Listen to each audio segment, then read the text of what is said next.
everybody. I regret nothing.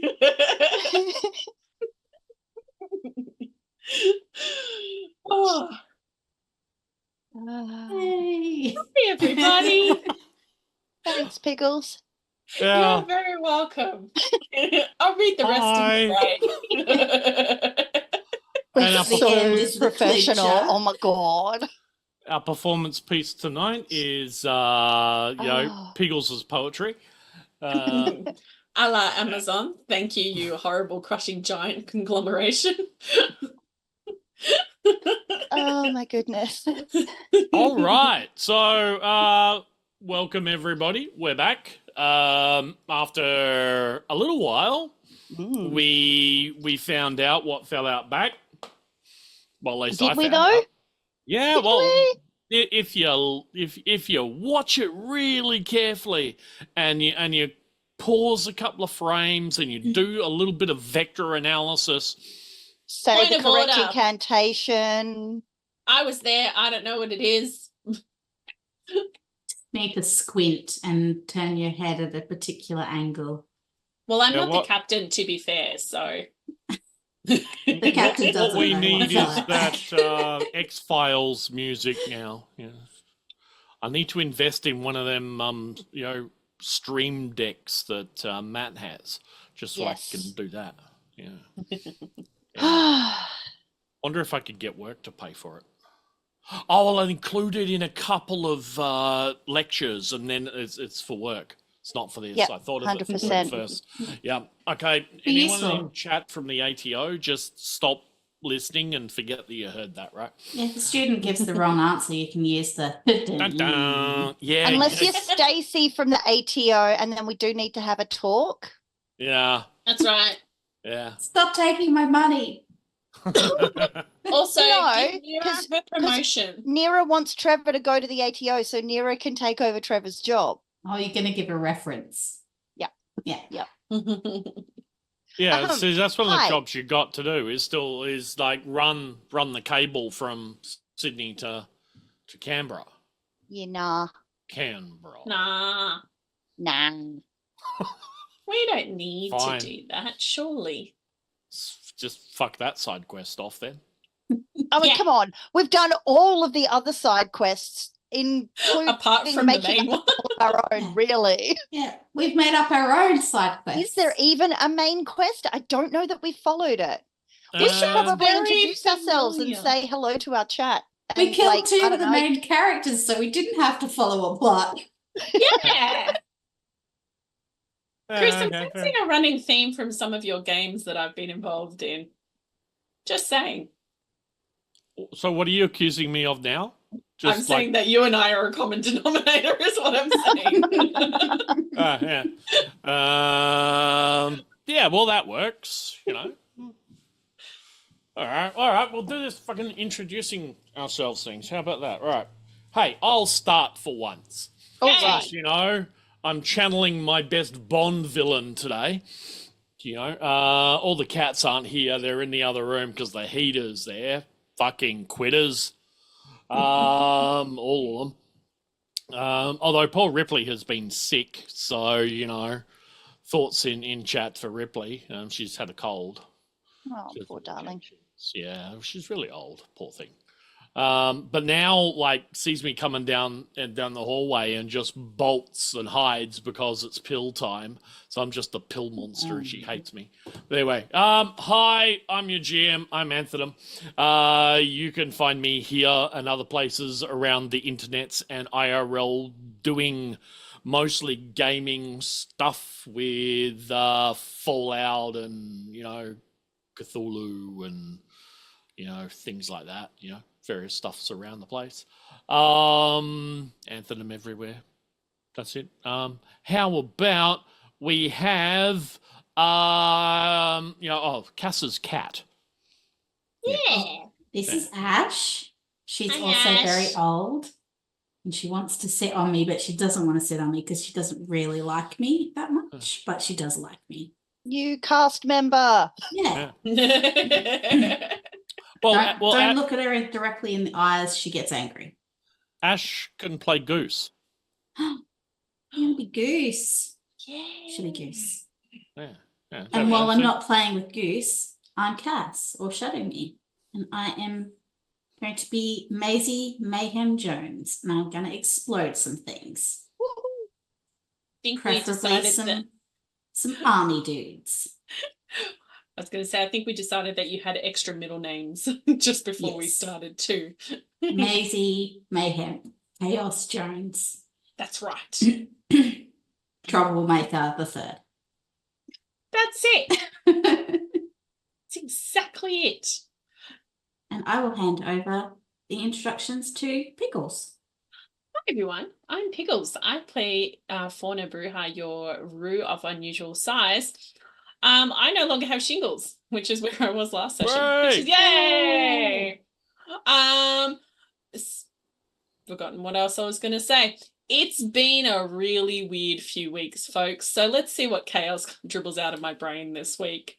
The Amazon review, I think, is going to put us off to a good start. So let's see what happens. And I will throw us over to our book-hungry folks. But which one? Oh, that book-hungry folk.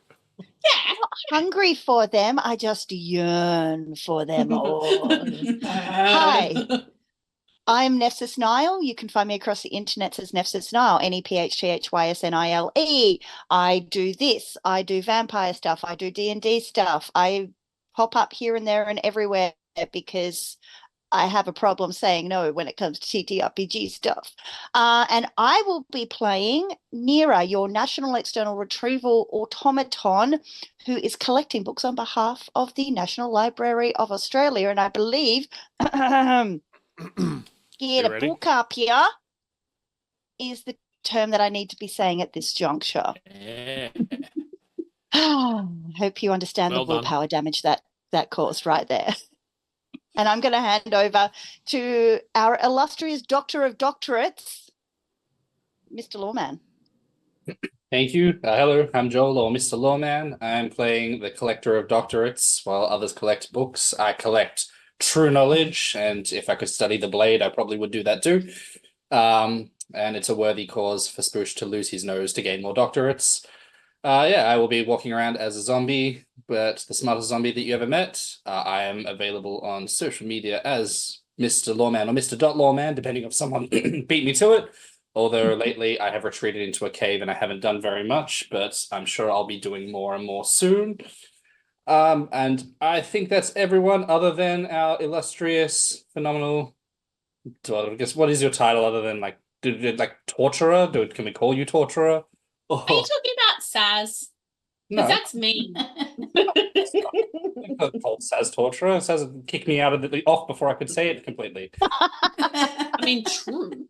Oh, is that the time for the vault door to close? Yeah. Okay. Bye, Joel. It's been fun. See ya. Oh, you mean me?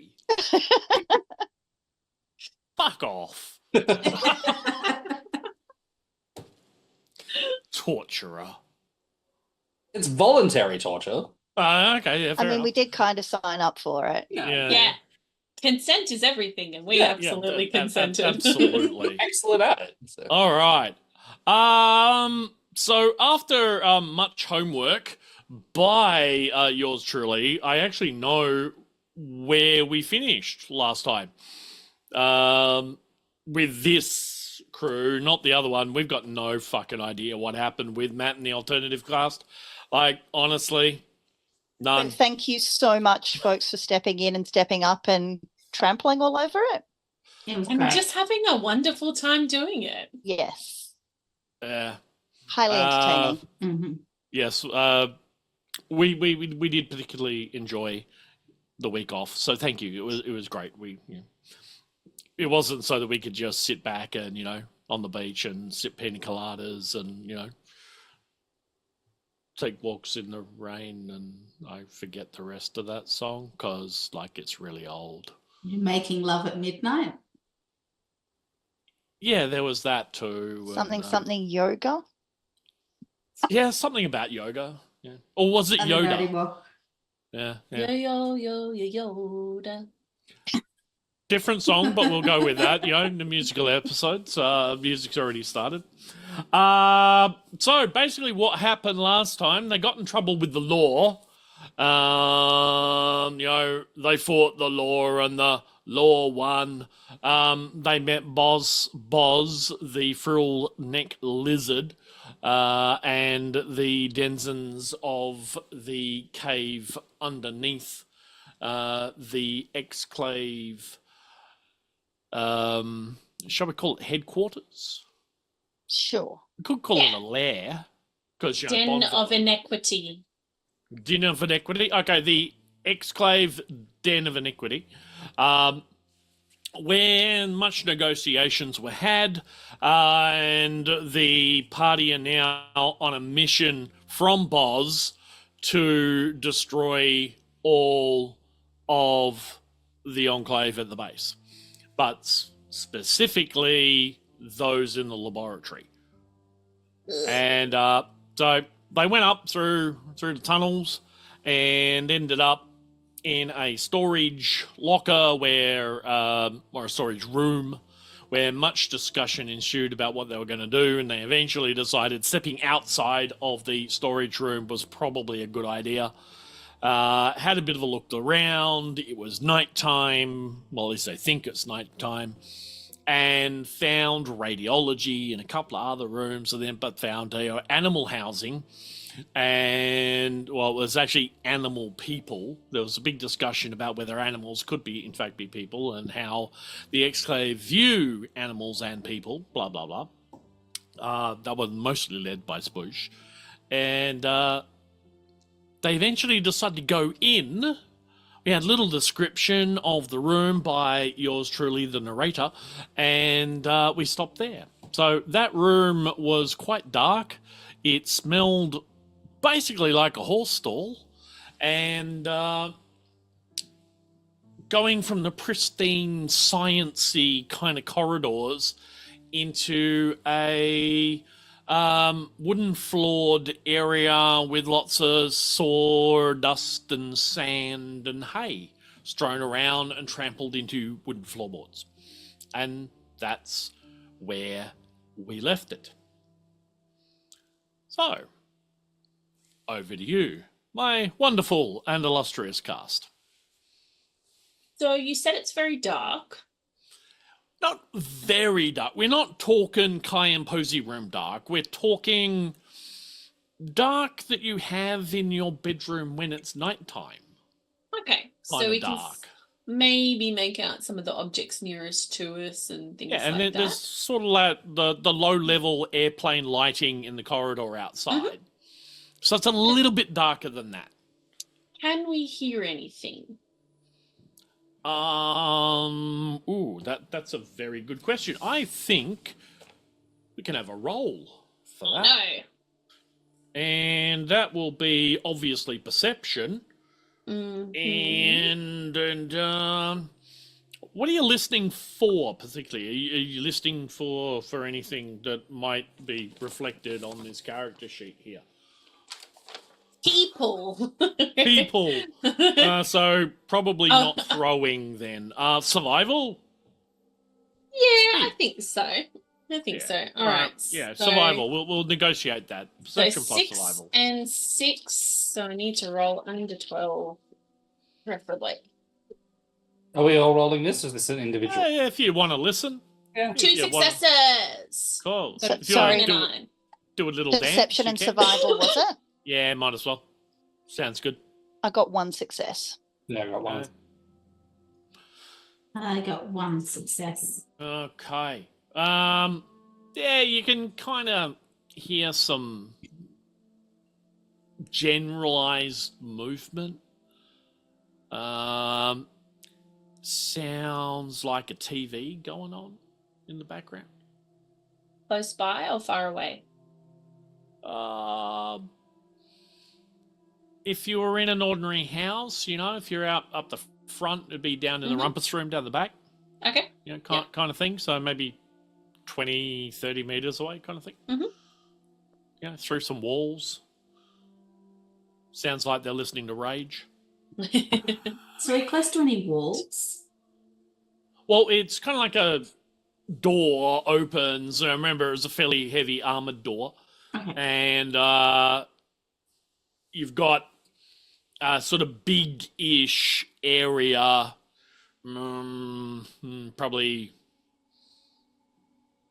say 8-10 meters by about the same that you can sort of see, and then it goes off into, it's like an entry hall, if you Can will. I check on either side of the door on the walls to see if there's like a light switch? Because that's usually my Yeah, there is. Yay! I would turn the light on then. Yeah, light turns on. You We can can see now. kind of see what looks to be your best description of it would be a large-ish mudroom. So what you can see is where sawdust and dirt and what have you have been tracked from the, like, it's basically, you come into a room and you got 1, 2, 3 doors. So it's basically 4 doors. You've come through 1, 2 gone that way, 1 gone that way. And each of those doors seems to like have a big letter over it, A, B, C. Right? So A to the left, B in the middle, C to the right. And it looks like, you know, you've got planks have just been kind of laid. They're not professionally laid, but they're not, you know, shit house either.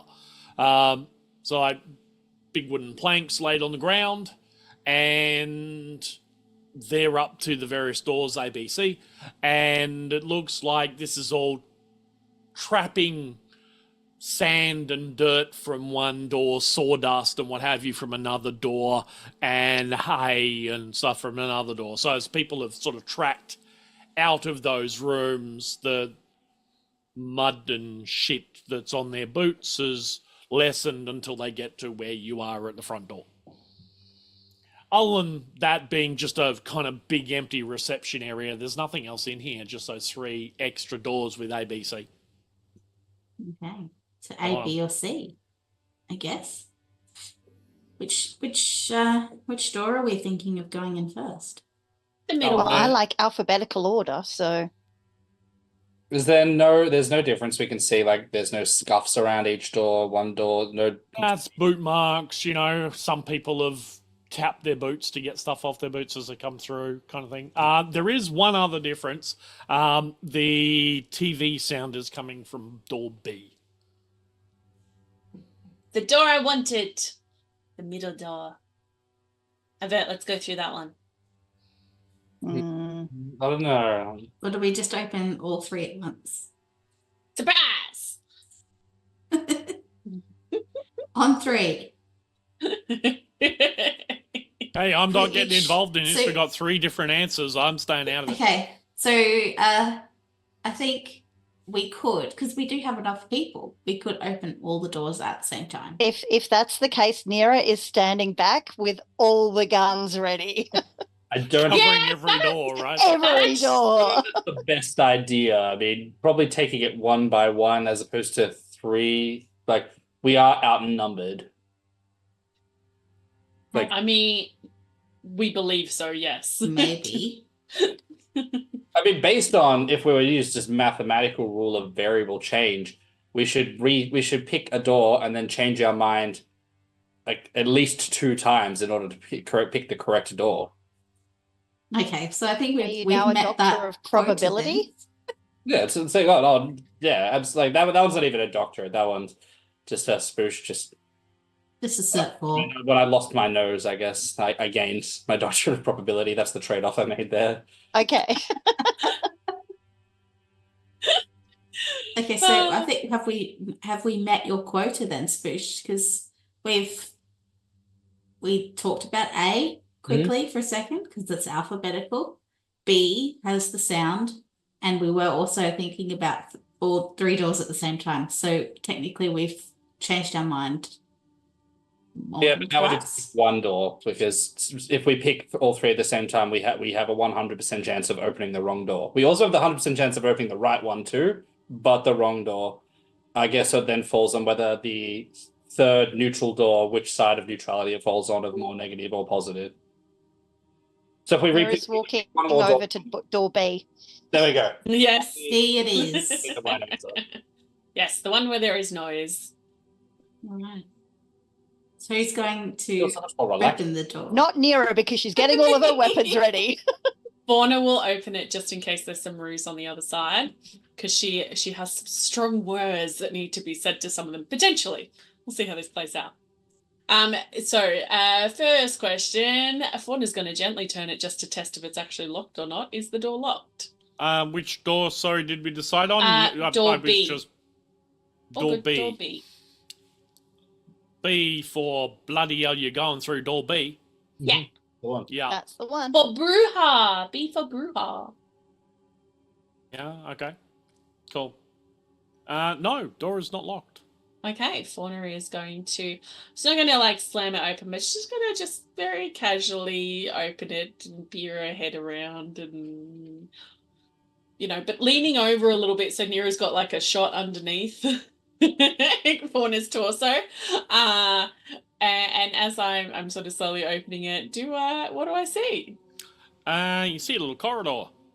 Lovely. And then it sort of T-junks down only about 3 meters, not that far. Okay. And there's a door either side of you. So you come to a corridor, door on the left, door on the right, or door on the right, door on the left, depending on which way I'm mirrored, and T-junction at the end. Okay. Fauna's going to the T-junction has a picture of the king on it. Like one of those official, Elvis? Yeah, no, not that king. All the way from New Vegas, they've made it to here. Yeah. No. It's the Enclave. It's the Elvis impersonators from Parks. They have that big festival there. Does this door that Fauna's just opened look like it will lock if we close it? Yeah, the lock's on the inside though. On the inside? Okay. Yeah, it's like one of those round, snap lock ones. Got it. Awesome. Yeah. Okay, so Fauna's going to move inside a little bit, just probably before just the two doors. Where can I hear the TV sound from now? Down the left corridor. Okay, cool. So I'm going to try the first door on my left in the corridor. And it smells a bit funky in here. Like, are we talking funky weeds funky, or like dirty socks and Spoosh's laboratory? No, we're experiments? talking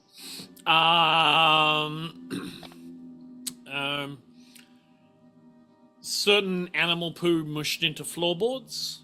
Ew. Funky, a little bit musty, a little bit yeah. It's probably consistent with the ruse. I'm not saying the animal poo is the ruse. I'm saying that because you hop, anything that's on the floor is probably going to get pounded deeper into the floor. So if we're trying to find the rue population towards the strongest scent, would likely be it. Unless it's wombats. That's true. But even then, if that's the case, that's still pretty helpful. I mean, that's still in the marsupial range. If the poo's square, we know it's a wombat. Yes. Do the current Alive. mutated wombats still have... Yes, they do. I will not accept anything else. Didn't get a chance to examine any of the wombats previously. I will not accept any other canon. Yes, the giant wombats have square poo, but they're giant. Just a Brick size. floor cushion sized, or like an ottoman sized poo. I think Ottoman-sized poo is exactly what happens. Wow. And then it's convenient for like fertilizer stacking. Amazing. It's very, very smart. This is what we want out of collaborative world building, folks. That's exactly I right. would suggest possibly a little bit smaller, maybe, ring box size. Aw. No. I was envisioning like pyramids just made of wombat poo. It kind of raises the question, why do the wombats down there not build fortifications out? of their feces. I mean, like if it's dehydrated the same way, it's cubular, it's dense. Like that would make a very, very solid building structure. You Also only saw a highly small- flammable. Very You fun. only saw a small amount of the cave, so how do you know that the housing isn't built out of that? I'm still going to say, just for human-sized wombats, just think of the physiology here, folks. No. It's going to be smaller. Otherwise, that's one really large, turd tunnel. Yes. We Yes. reject your reality and substitute our own. Yeah. There are very, Okay, very few times I will not play yes and. This is one of them. But Oh, that's dear. like, Giant butt poo. sweat- Giant poo. All right. And this is where the chaos has taken us all tonight already, everyone. You are all welcome. And if we build like a palisade in there and we find them, at least it's useful to know. Still very not true. happy about the size of the mutated wombat poo. Hmm. I think it's going to be a little bit smaller. But there you go. Welcome to Fallout Australia. It fell out back with serious academic discussions about the size of mutated wombats' turds. Yep. Yep. We're Australian. It was always going to come down to poo at some point. Yeah, true. Sorry. Yeah. Yeah. Actually, not sorry. And that's be one of the new catchphrases, just for the Australian. Who never changes. No. Who never changes. Yeah. Okay. So I'm going to try and open that door on the left, noting the funky smell and disapproving a little bit. No, it's generic, like musty, crumbled, old turd. I know. Yeah, Fawna's that's still what I'm getting disapproving. at. She's like, Yeah, she's a crusty old lady, but she's not that kind of crusty old lady. Yeah. Well, but just for, setting the scene, the two doors on both on either side, they're like office doors. Ooh, Whoa, we lost you, what Chris. happened there? The wombat's got him. He's spoken too much. Ah! You're a groundhog in the ground again. The poo, it's taking over. That's the burrow. They're coming for him.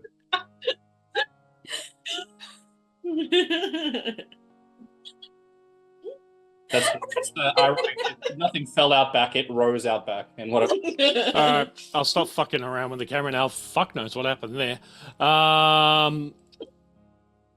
No, it's just my system doing funky things. Let me just hang on, look, camera control. I control the horizontal. I control the vertical. it fell. This is great. This is great. I'm really enjoying this. Keep going in.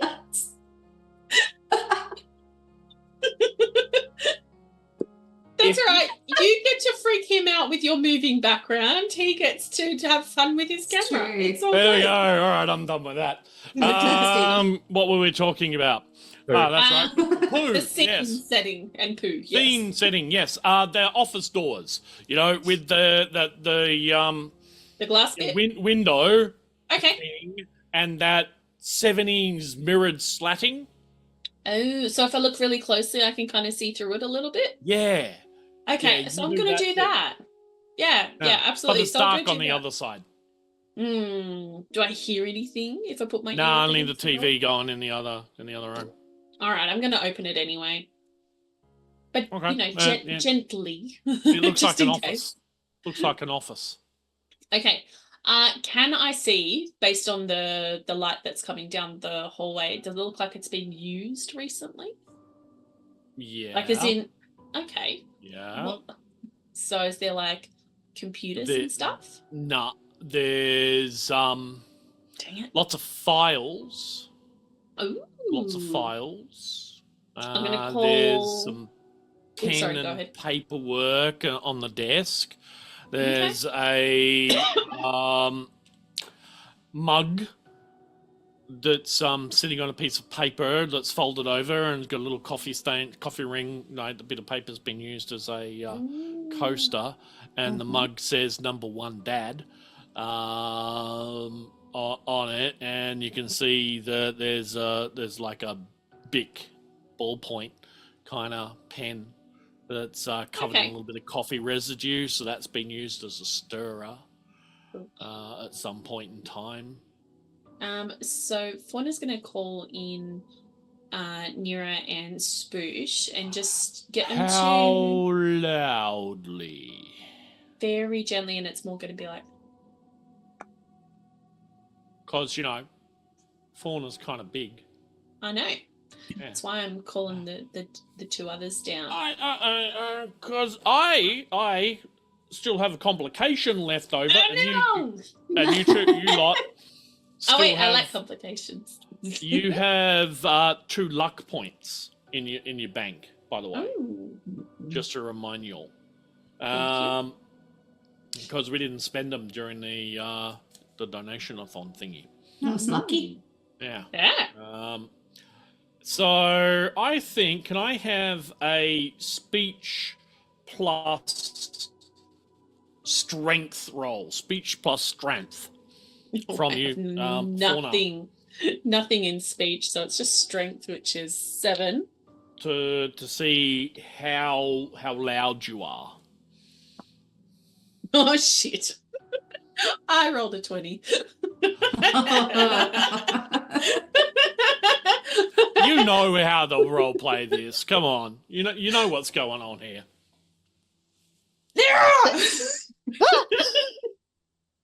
Oh shit! Spoosh! Fauna can't regulate her own voice. There's like papers and shit in here. Come in here and help me have a look. Captain, you stand lookout for a bit, because, yeah. At least this. You got it. I'm going to go peek in this other room while you two have a look at that. Yeah. She's done that at like a shout whisper the entire time. Which comes across like that, have you ever been in a situation where all the people, like I have, I used to work in a call center, and, you're trying to shout whisper to somebody when there's like hubbub happening, and then everybody shuts up and your voice just goes, bah! Across the room like a fucking foghorn. Every time I inappropriately cackle in a movie, that's basically what happens. Don't know. Again? Now I'm on a different camera. You are. This is fun and games. You can still hear me, I'm sure. Yes, right. we can. Yeah. Okay, my camera seems to have disappeared. Next camera will be from above. Yeah. I don't have one above. And then from behind. And then one from outside the window. Where did my camera go? It's gone. Because, sideways is no good, because it's my other one. Oh, fuck it. Sideways works. We'll deal. What's that do? No, that doesn't Probably work. chaos. Yeah. Okay. There we go. Side camera. Hello. Hi. I like that the background's still on in your green screen. Hang on. No. That's all my belts for my leather work. Because I'm going to make myself some suspenders. Anyway, this is hang on, let's see if I can replicate it, because I went like that. No, it didn't work this time. All right, here we are. That didn't throw me at all. I'm a professional. Fuck it. Where were we? You were making a lot of noise. Yeah, Fauna shout whispered really loudly. And So yes, N.E.R.A toddles on in. The Spoosh will follow, but kind of just bemused. Just like, It's just does she not know how loud she is? Fauna's gone temporarily hard of hearing and doesn't understand how loud she is talking. I mean, if there's any of those red-bellied black snake people kind of kept in the cages, they've probably heard us moving around just by the vibrations. So Fauna's stomping around. that is patriotic. I like that background. There we go.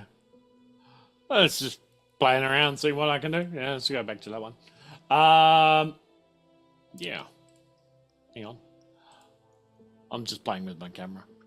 No camera was detected. Really? Complications, I know. GM, please. No, I'm fucking around with my camera. You can just just wait. We can decide our own complication if you like. The camera is the complication. That's very true. Righto. So, yeah, nothing happens. You're just like everything's fine. Yeah, everything is fine. Yeah, everything's fine. There's no Totes. problem here. Everything's fine. It's all good. No, it's all good. Yeah. However, you do notice that the TV sound stops. Must have finished watching it. Mayhem will be staring down the corridor. With a But duck it ready. goes two ways. Do we all notice this? Yeah, Or right. So do you all notice what? the TV sounds going. Yeah, I'll allow it. Why don't we all hop into the office? Just worst case scenario, at least it's a single point that they have to come at us if they come looking. Best case scenario, they don't come into the office and look. I feel like Spoosh should just pull. Spoosh or N.E.R.A should just pull Fauna. Yeah, one of N.E.R.A's arms will come out of her backpack and just grab Fauna by the scruff of her neck and pull her in. Spoosh will kind of look around, being like, I don't know. I mean, normally, a couple of weeks ago, I would have just picked up the mug and pulled the whole, do you know how many doctorates I have? Do you know who you're talking to? But I have, on average, less nostrils than most people. Although, did you know statistically, most humans, especially in the Enclave, have less than 2 legs? Weird. Is that because some of them have blown them off and thus across the entire population of the Enclave, there's less legs to go around? The likelihood cannibalism. is very few people have more than 2. Very, very few. Whereas there are not a huge amount, but there's a reasonable amount of cases where they have only 1. So the people who have less than offset. So the actual average is less than 2. Ah. Fauna's going to whisper loudly, I think they also ate some. Yeah, no, that tracks. I'm going to start having a look at the filing cabinets. The Spoosh will start looking. We'll go over the desk and we'll move the mug and kind of read through that file. Well, as you move the mug, Mayhem will pick up the mug and put it into her bag because she's going to fix it from number 1 dad to number 1 captain. So she's taking that for later. Amazing. If you You're so rude. belong to someone who was involved in the horrible attack on your mum's place, you could change it to number 1 dead and show it to them before you kill them. I feel like that's very you. Oh, I like that. But then beat That's beat them with the mug. both a sick burn and subtle. Yes. Yeah. Mm-hmm. So while you lot fucking around with that, whilst I was fucking around with my camera, so hi, camera back, this is good.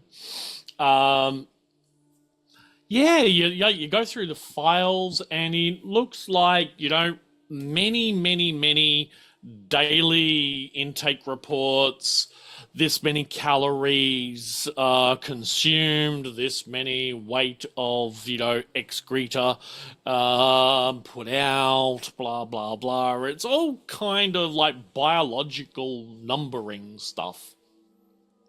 Another file is mathematics tests and cognitive tests and things like that. So it seems like this is just an office collating all of those different types of reports. There's many reports from many different tests. Some of them, testing intelligence, and some of them testing strength, and I don't know, some of them testing perception. Others might be testing endurance. Picking up what you're putting down. Yeah, others testing charisma. Yeah. Yeah. So Charisma, weakness, nerve. It's RuPaul's Drag Race. yeah. Another one testing agility, and the final lot testing how lucky they might be. Does it show taking these tests, or is it like the Exclave and Enclave members, or are they doing these tests on the marsupial subjects? Well, there's names associated with the test, and there's a general occupational aptitude test or a GOAT test that's in there as well. So yeah, but there are names. Hang on, I can give you some names because I wrote them down earlier. Because I'm prepared like that. You have a nosy as hell group here. Like no. There's Flynn, Sophia, Abigail, Tony, These don't sound Stephanie. like members. Yeah. There's some of the names that you notice. As the subject or the tester? As the subject. Got it. Which one's the strongest?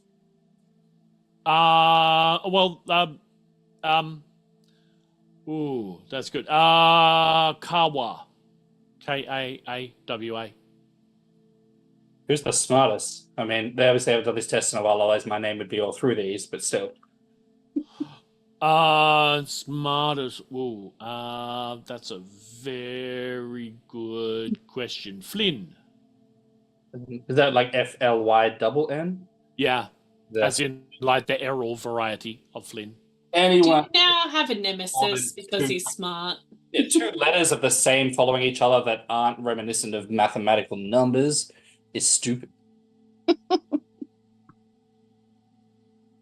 But yeah, like there's lots of these.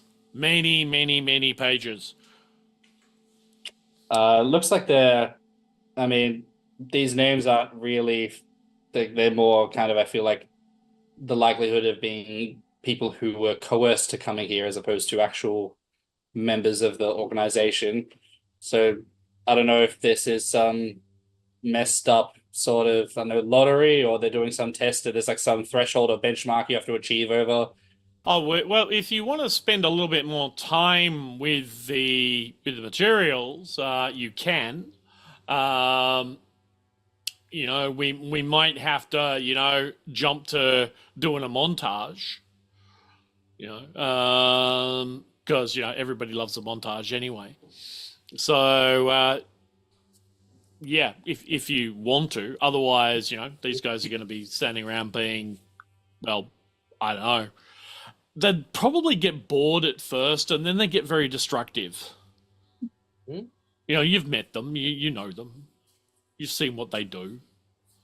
Yeah. So yeah, So the Enclave are a bit like cats. No, I'm talking about you. Yeah. Oh yeah. Yeah. Yeah, that's true. So yeah, you can spend some time with it. If you do spend some time with them, you're just cursory glancing at the moment. You can make some sense of what's going on here.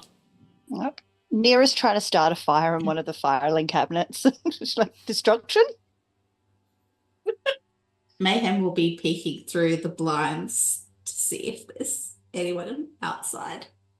Well, it's those 70s mirrored glass slats, remember? Oh. Yeah. I move them? No, you can press your face up against them if you want and look, because they're like this. You get Okay. one slat is like a slat and the other one's mirrored. I'll be peeking then. Yeah. To see if there's anyone coming out there. Yeah. Okay. So Spoosh, you wanna do your thing? Absolutely. I'll put my pistol down as well, just so in reach if I need it. But all right, we're gonna need a perception and a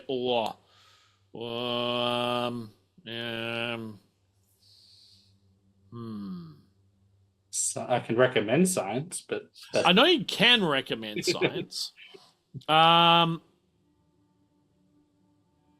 I'm torn between speech or science, but speech is kind of really not it. So yeah, science will do. Nice. All right.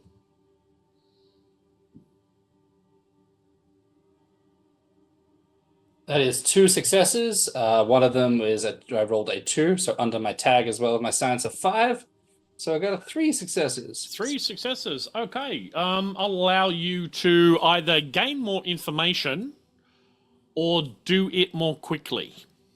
Gain more information. Okay. So what you get from this, interestingly enough, on one of the sheets you see the name Ichabod Moog, your nemesis, who you were in the science division, the biological sciences division with, and was sort of the dude who was responsible for you being taken off the program and put out in your own like little area by yourself. Mm, Bit of a dickhead. definitely. Massive. Yeah. What you do notice is that it signs his name with the I is a 1, and then on subsequent papers there's just 3, 5, 3, 2, just single digit number in researcher. We back when we were training together, he didn't like that I decided when he used to type, he would use this thing called elite speak, which I told was stupid. It is elite speak. Using elite speak as abbreviation is stupid. You shouldn't abbreviate things. You should expound them as much as possible. And I can see that even though there's no way he could know that I'd be reviewing these records, he still stupidly uses it. Yeah, he did used to say things like he was the number 1 kabod. Mm. Yeah. Instead of the kabod. And you like I said, he's a bit of a dickhead. Nowhere near as, quick, or, his research was just lame stuff.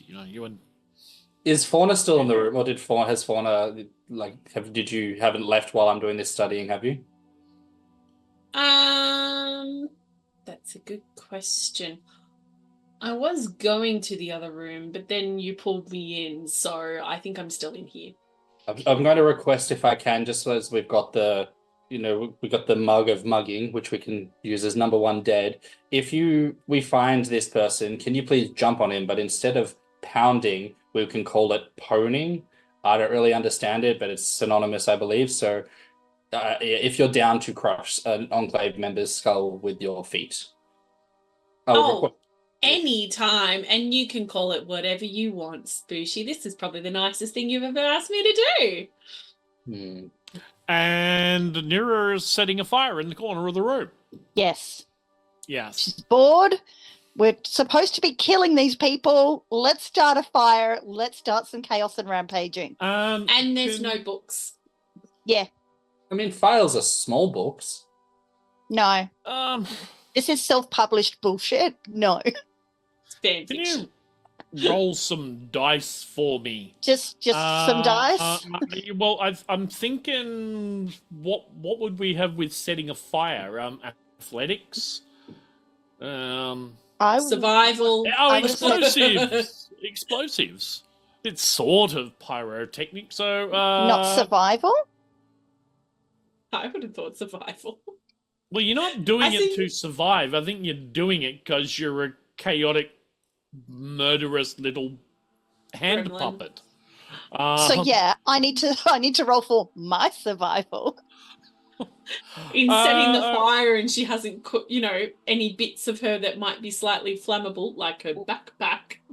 Yeah, all right. So I'm convinced Not we're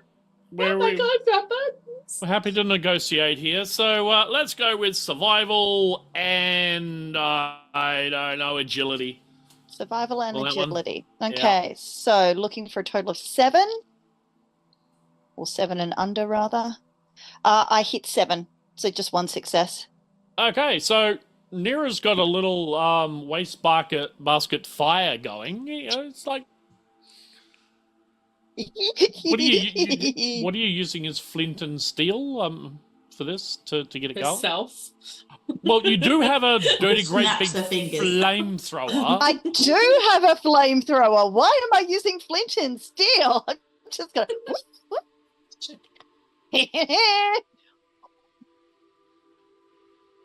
How noisy is that flamethrower? Pretty noisy, but Pretty hey, noisy. if Fauna didn't wake him up, what chance have I got? All right. It's a light. Awesome. Cool. And are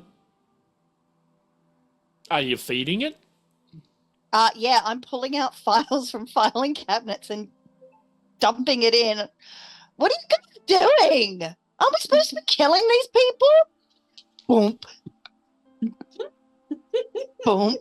Right, Spoosh, as you get to the end of, you're reading and understanding that, Ichabod Moog is behind this experimentation, and you get the sense that, this entire complex has something to do with it.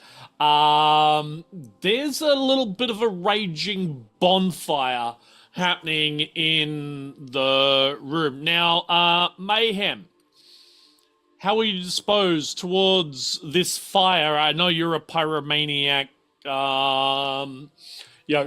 type yourself. So it's a neat fire. Yeah. I think I will get you to make me a intelligence plus explosives to see if you're mesmerized by the fire as being the pyro that you are. Okay, so if I get If you the make number, them, that is I'm in more it. mesmerized that you are. So you want to fail here. You don't want to succeed if you want the choice of not staring into the pretty, pretty, pretty fire. So- It is pretty. Okay, so I got one success. Yeah, it's a very pretty fire. It could get bigger, though. You could help it. Come play, Mayhem. Come play. What's the smoke Now- situation like, though? I'm Well- just thinking, how's our breathing right Because now? as much as Mayhem loves fire and explosives, she also does love breathing. Remember how it said, you wanted to know where the complication was gonna drop? You're welcome.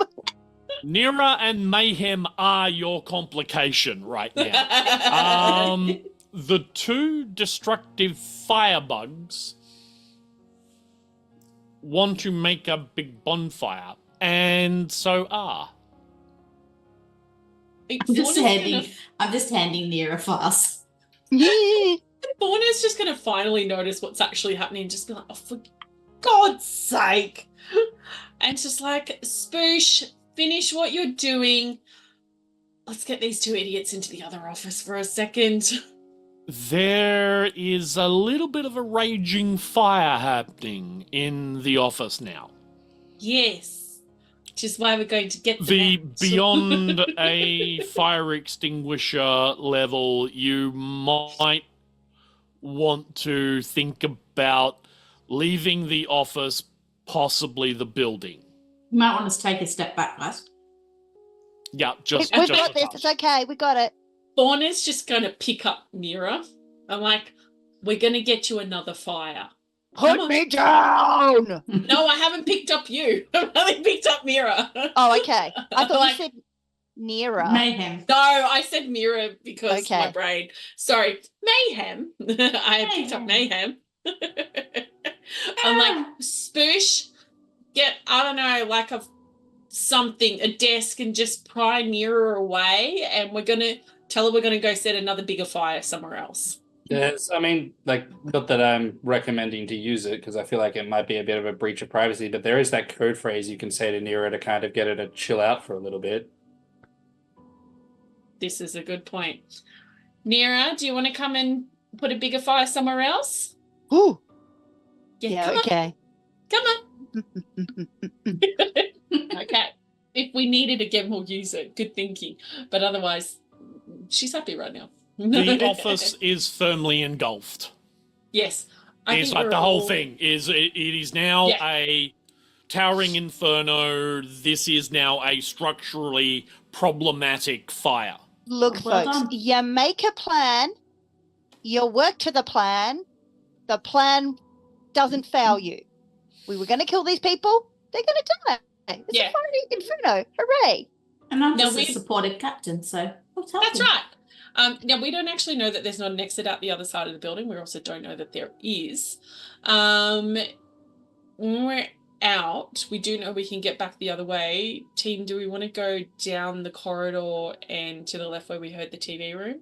I mean, we should also see, hopefully, if there may be some sort of map or "you are here" section on the wall, because not that I'm surprised I'm the one bringing this, but like in the event that further down in the sort of more fecal smelling hallway, if there are a bunch of marsupials or your people kept in cages, surrounded by flammable fecal matter, stuck in cages, and we've just lit a big fire, I don't think the organization here will be that hurried to try and get them out and save them, and may just leave them to burn, which Yeah.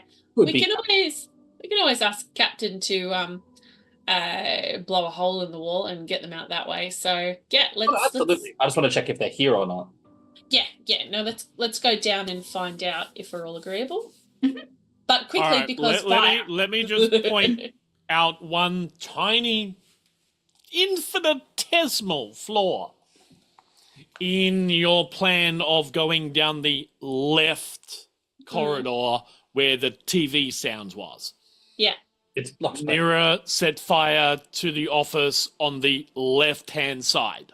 Let's take the Not- corridor. Did you close the door? Well, Yes. But it's burning. it's a big fire now.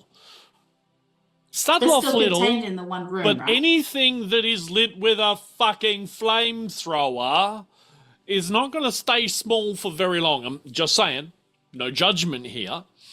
But you have a standard 3x3 office cubicle, which is now all engulfed, and it's stud wall, dudes. It's basically a little bit of plaster with some wooden battens in the inside and then some little bit of plaster on the outside. That's going to be engulfed in about 3 to 5 minutes. Did Okay. somebody say flambe files? Apparently, yes. And you want to go down the direction that is going to cut you off once that fire spreads. I mean, just pointing that out, entirely up to you. Do what you want. I'm here for the stop shit trying to you dissuade do. us from killing ourselves. I'm not dissuading you. To the I'm just left. pointing it out just in case you Some didn't sort of, know. like fire team or some sort of control team are going to come through here. If you wanted to, we could just, you could suspend some grenades or whatever you've got in your backpack, like near the door, and just leave a booby trap. I mean, they're going to come. It keeps going. I'm going to say you I don't are think making a have that much fundamental assumption that this building still operates the way it did pre-ruin, Yeah, I mean, worst and case, that the fire sprinkler system still works. Oh no! I thought people could turn up. Yeah, but like worst case, I mean, the fire reaches the explosives, and we just have a bigger distraction. Okay. I'm just My- sorry, go suggesting. Shall I just run down to the left and just see if there's anything there, and then I'll run straight back again? Works great. Yeah, go do it. Cool. Want to give us I don't know, perception and survival?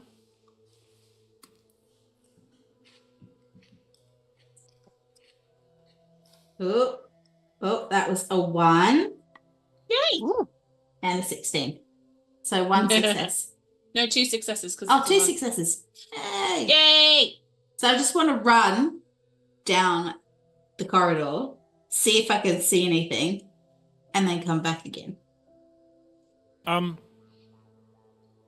Riddick. You Hi, can Riddick. see a small corridor that turns to the right.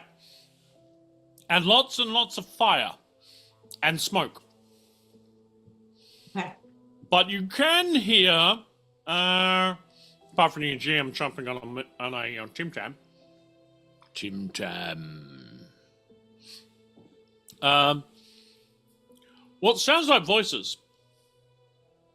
Like, things like, hey, Tony. Yeah, mate. Do you smell smoke? Yeah, now that you mention it, mate. And, that sort of thing. But is that behind a door or down the corridor to the right? Down the corridor. Very quietly. Mayhem Through gonna the shout popping fire. and crackling of the inferno that is developing in the office and now breaking out of the office and getting up into the ceiling of this relatively open plan prefab building with walls that only go to so high,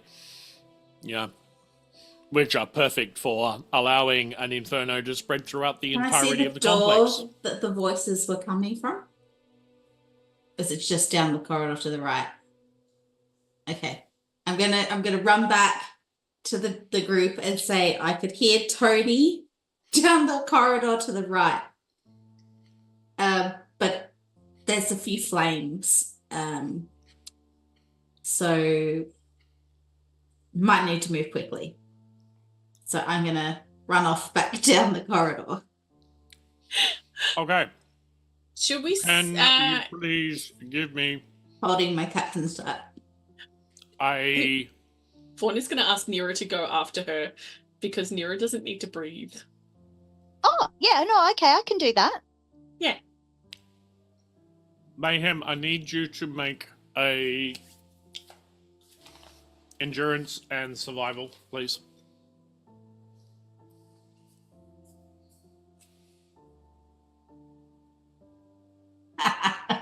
The 1 and a 2. Yeah, 3 successes. Very nice. The intense heat is such that you cannot force yourself down the corridor, even with those numbers. Oh, no. You would need more successes to push yourself down there, and you would know that you ain't coming back up this way. So if you want to burn action points, all those 2 luck points that you have, you could do it. But you won't be coming back through that way. Because at this point, it is so hot that you cannot physically get down there. We try Um, and finding a new way.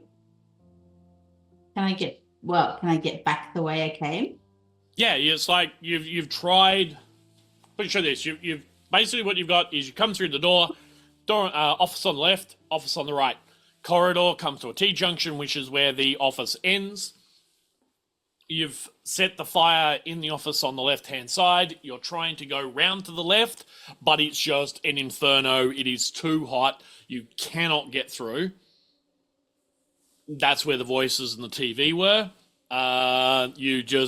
That's the end of it. You can't go through that way.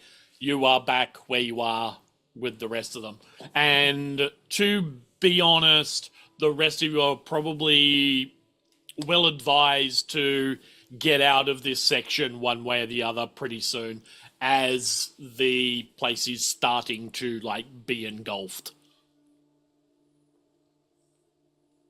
Well, I'll look at N.E.R.A and so I don't know how fire resistant you are, but Neither do I. I heard voices down that corridor, but I can't get down there because it's a bit too warm. Voices we like or voices we don't like? Well, I remember someone saying something about Tony, and they were on one of the list of the test subjects. So I'm assuming test subjects down that way. Maybe Fauna's people? Possible. All right, bye. And I'll try and race back down past the flames. Same deal. Cool. I'm sorry, what was that? That was... survival and endurance. Ooh, okay. I am going to burn an action point to re-roll a die. Mm-hmm. That is a 1, so that's 2 successes. And then is it 2 additional action points to reroll the second one? Yes, but you've got 2 luck points as well in the kitty, so you could burn those instead if you wished. Yeah, fuck it, let's do it. Unless we want to keep them. Yeah, go for it. Cool. And that is a 3, which is underneath, so that's a total of 3. Same. Okay. Yeah. You could get through, but all of your warning systems are telling you this is Danger. edge of your survivability. Danger, Will Robinson. Yeah, Cool.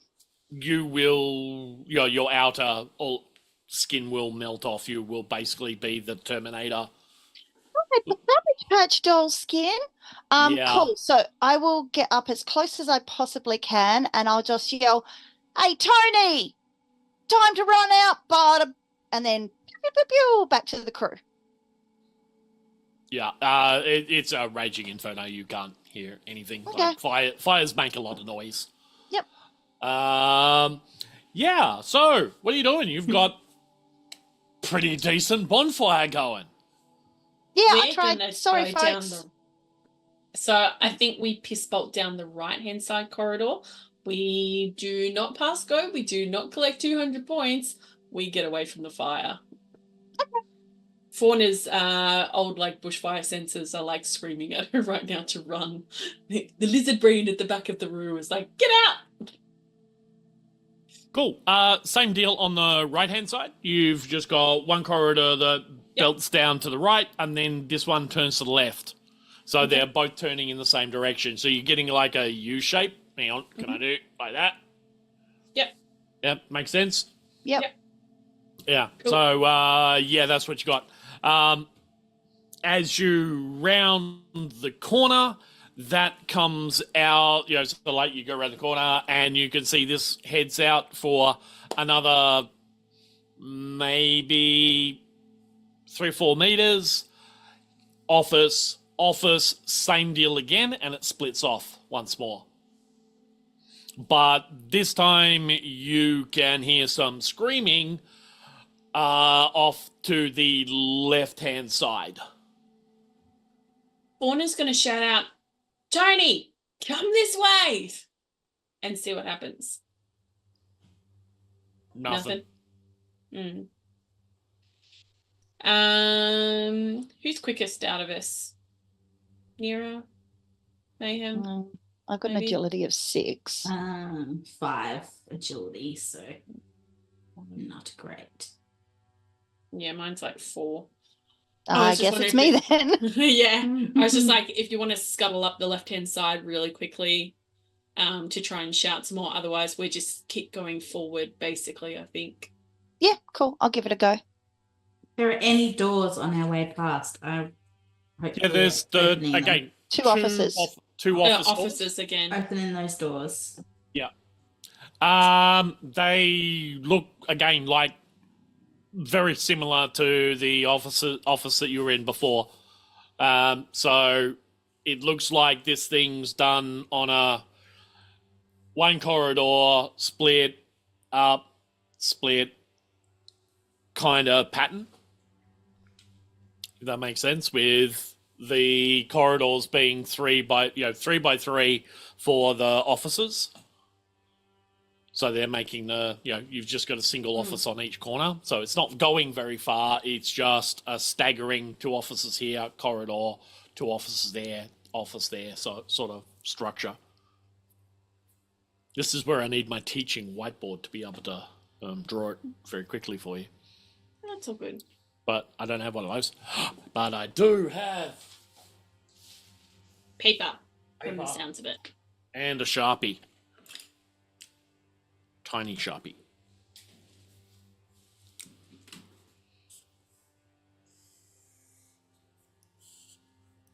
No, we did not prepare this earlier, folks. I never prepare. The chaos that comes out of N.E.R.A through me is not rehearsed. Nah, it's not fun that way. Might be a sec. Hence why we've ended up with a raging inferno behind us. His destruction is nice. Fauna's going to be keeping an eye on Tony. Captain to make sure she doesn't start another fire. Hey, I Or didn't so start she that doesn't. Yeah, no, I was just going to correct myself actually. So she doesn't start a fire. I was being supportive. That's right. You were. You were. Good. It's like friendship. And tell Spoosh to keep an eye on N.E.R.A so she doesn't start another fire in a different office and make it worse. Aww. It's like you have to wait. I don't feel that I have to justify my art to you. When you're going to make me a bigger art, yeah, you do. It's performance art? Yeah, but big. So we need a better space. Like outside. So I can see the full effect from a distance. Well, that was kind of the idea. We start it down here. Fire always goes up. So we go up and then we can watch it. Like that. Right. Gotcha. Yeah. Yeah. Except that long one there. That one? Yeah. Yeah. You can't get through. Yeah. Because there's a wall. There's a wall there. Okay. That corridor doesn't run all the way through. Okay. Yeah, that helps. Like that. Right. There you go. Well, since the screaming is all happening on the other side of the wall that we can't get to, folks, I vote we go forward. No, it's not. No, it's not. Oh, okay, it's not then. Oh, okay. Well, original plan, please. N.E.R.A, would you please scuttle up and see if you can... Screaming coming from someone down there. Oh, so in front of us now? Yeah. Ah, okay. Well, then, I guess forwards it is. I thought it was behind us still.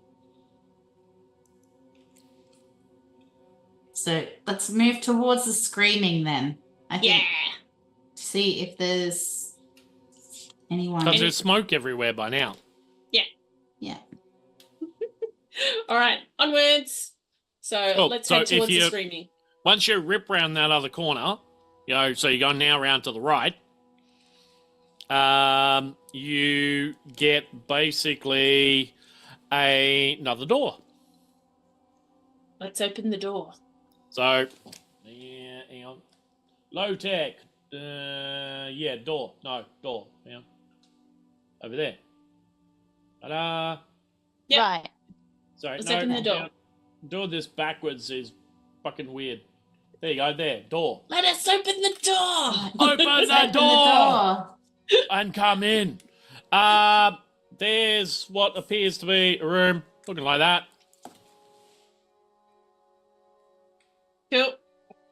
And there's a whole bunch of caged, like big cages.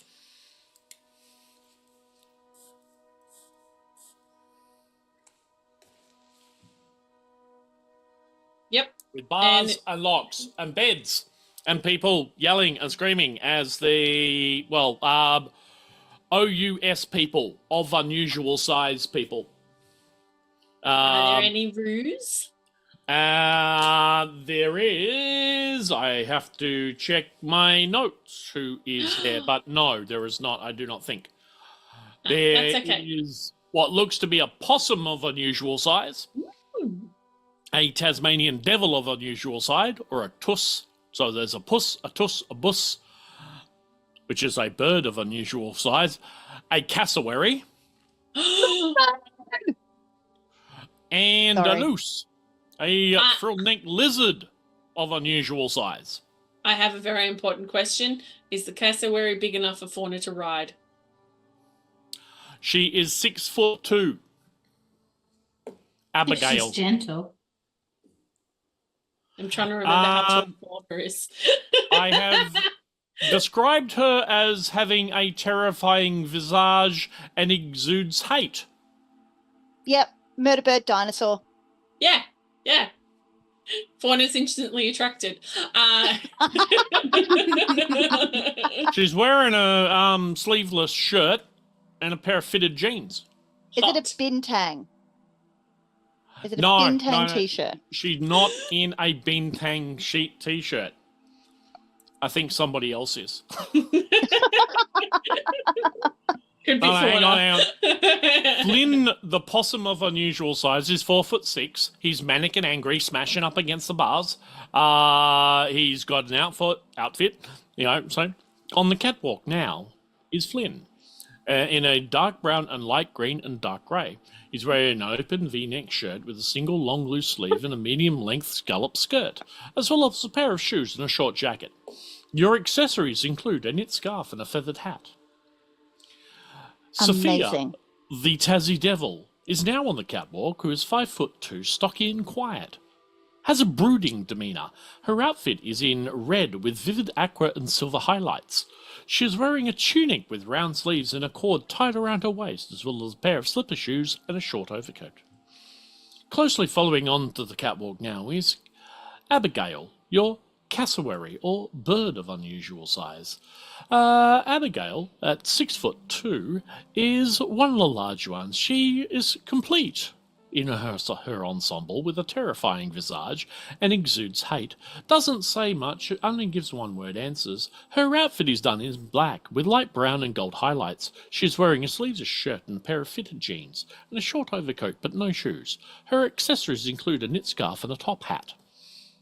And finally, last but not least, is Stephanie, our frill-necked lizard of unusual size. Coming in at 4'8", she is enthusiastic and talkative, that talkative mostly being, please help, I'm on fire. She is friendly. Her outfit is done in vivid turquoise, dark purple and brass with dark grey highlights. She is wearing a retro top and a pair of knee-length leggings, as well as a pair of short boots. There you go. The AUS Amazing. fashion show. I love Oh, it. So N.E.R.A's going to run in, look at everyone and go, saving now? Yes. yes. Okay. And start lockpicking. I will also assist with lockpicking. Okay, are you Yes. lock picking? Well, basically, you've got Flynn the possum Heck yeah. The scallop skirt. in the first cage. Yeah. Then you have Sophia the Tassie Devil. Then you have Abigail the cassowary. Mhm. And in the corner cell is Stephanie the lizard. Looks like Boz. Well, for the sake of expediency, I'll just go to the corner so that everyone can kind of follow in behind me. Yeah, sounds good. Okay, so you're letting out Stephanie? Stephanie first. Yeah. And Yeah. Stephanie's like, yeah, get me out, get me out, get me out, get me out, get me out, get me out, get me out, get me out, get me out, get me out. Hold the line, please. Quite enthusiastically. And I'll just start piping like music. What do you want? Have you made Lockpick the music? and And Agility? yeah, that sounds about right. or And perception. I think for the music, green sleeves. Dun, dun, dun, dun, dun, dun, dun, dun, dun. 2 successes! Hey! Hey, no. Do you want me to push it? Oh shit, good. Yeah. Okay, I'll spend another action point. 2 won't do it. Oh, can I no, do that's to just another assist? success. Yes. Am I able to assist because lockpicking is one of my tag skills?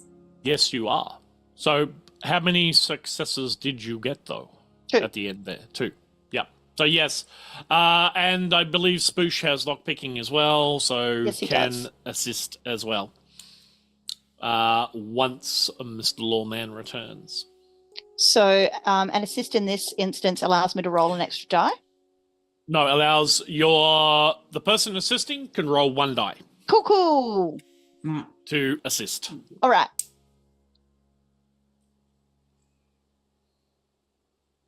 No. 7, 8. It's lockpicking and then perception. All I right. thought agility. Agility, lockpicking and agility. Oh, lucky they're the same. So that's 1 success because I needed 8 and I got a 7. What does the tag skill mean again? Means if you get Means that you and can under. Yep, so you got that. So that is... Yeah, so if you roll under your tag skill number, as in under the skill number, then you get an additional success. Right. I did not get a success. Oh, what? Then I got 3. Then you got 3, and then you okay. Well, 3's enough. Sorry. Yay. I know the rules, just not as they apply to me. Yeah. So, all right. Stephanie is out, and she's like, "Get the others out! Get the others out!" You know, she's trying to get in and help, and she's rattling at the bars of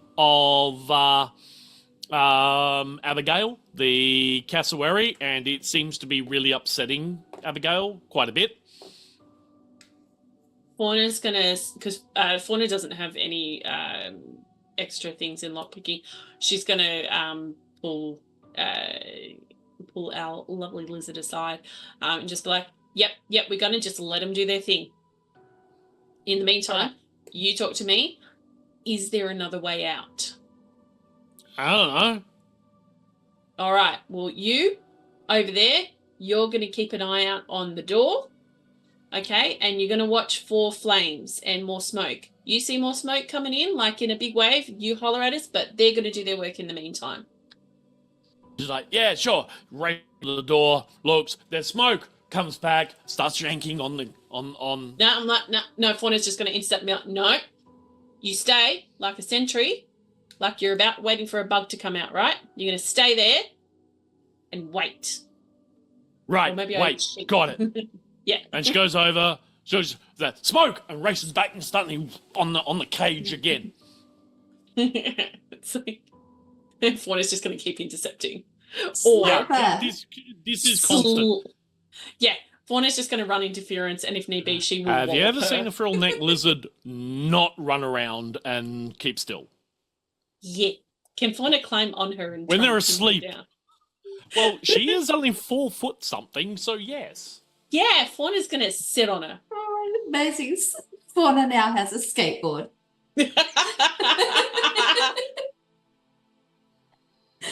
Okay. Lockpicking. What do I need to roll? No. Let's go on with the lockpicking. We can always do that later. Let's just assume Fauna's We'll likely. worry about the damage that a close to 200 kilogram, actually probably heavier, kangaroo is going to do to a 40 kilo frilled neck lizard when she sits on it. In a bit. Yeah. All right, more lockpicking. Abigail. Or do you want to let the cassowary wait for a bit? Do we want the cassowary angrier? I wonder. No, we want the cassowary nicer.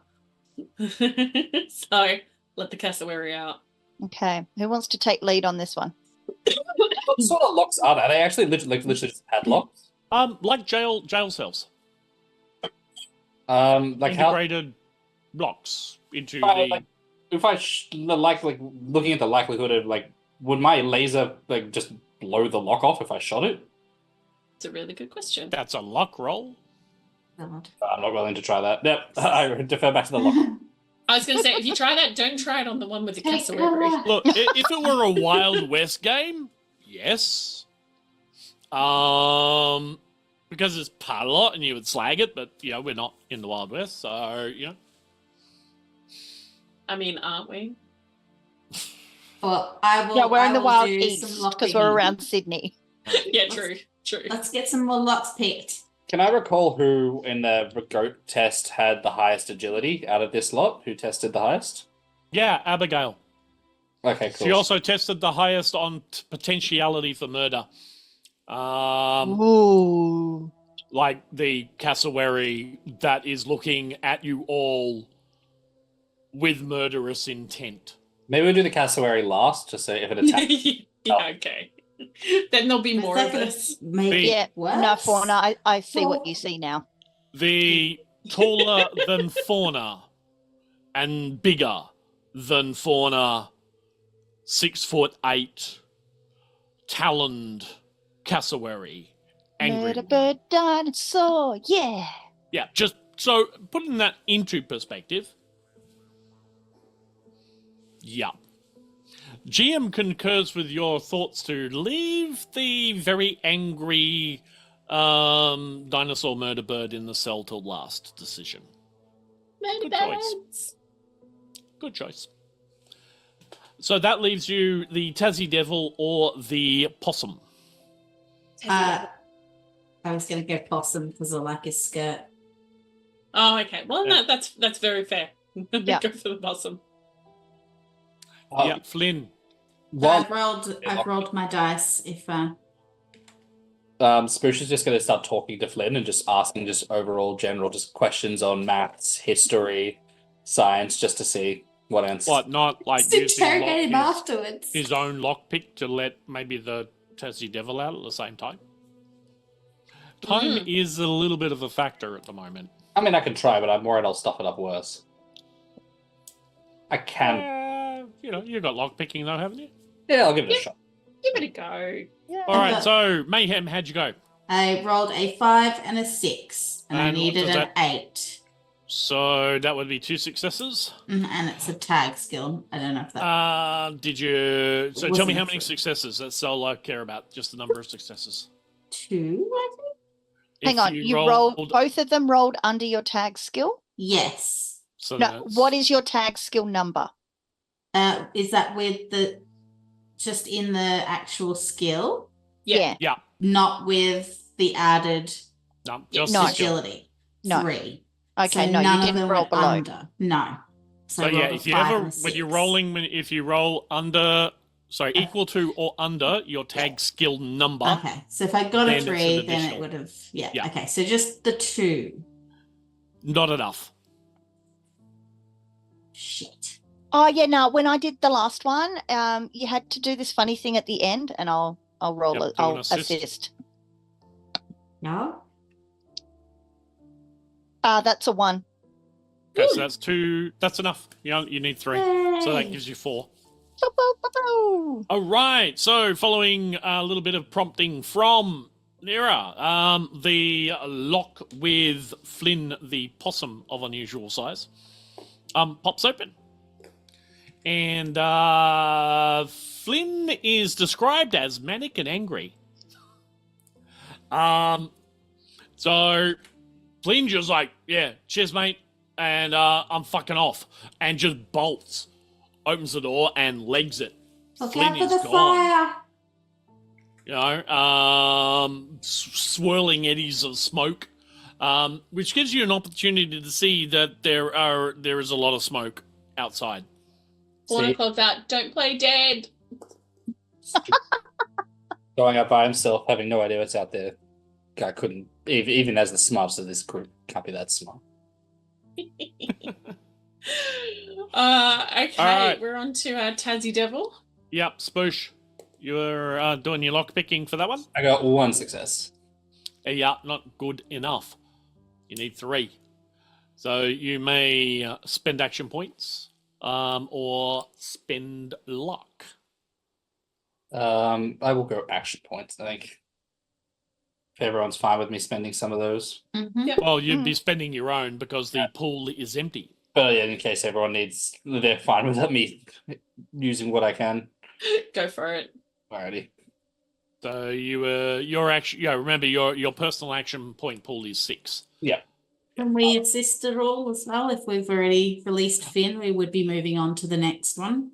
Well, this was happening at the same time, Okay. so unless Fauna has a lockpicking skill to assist with, She does not. I have 0 in lockpicking.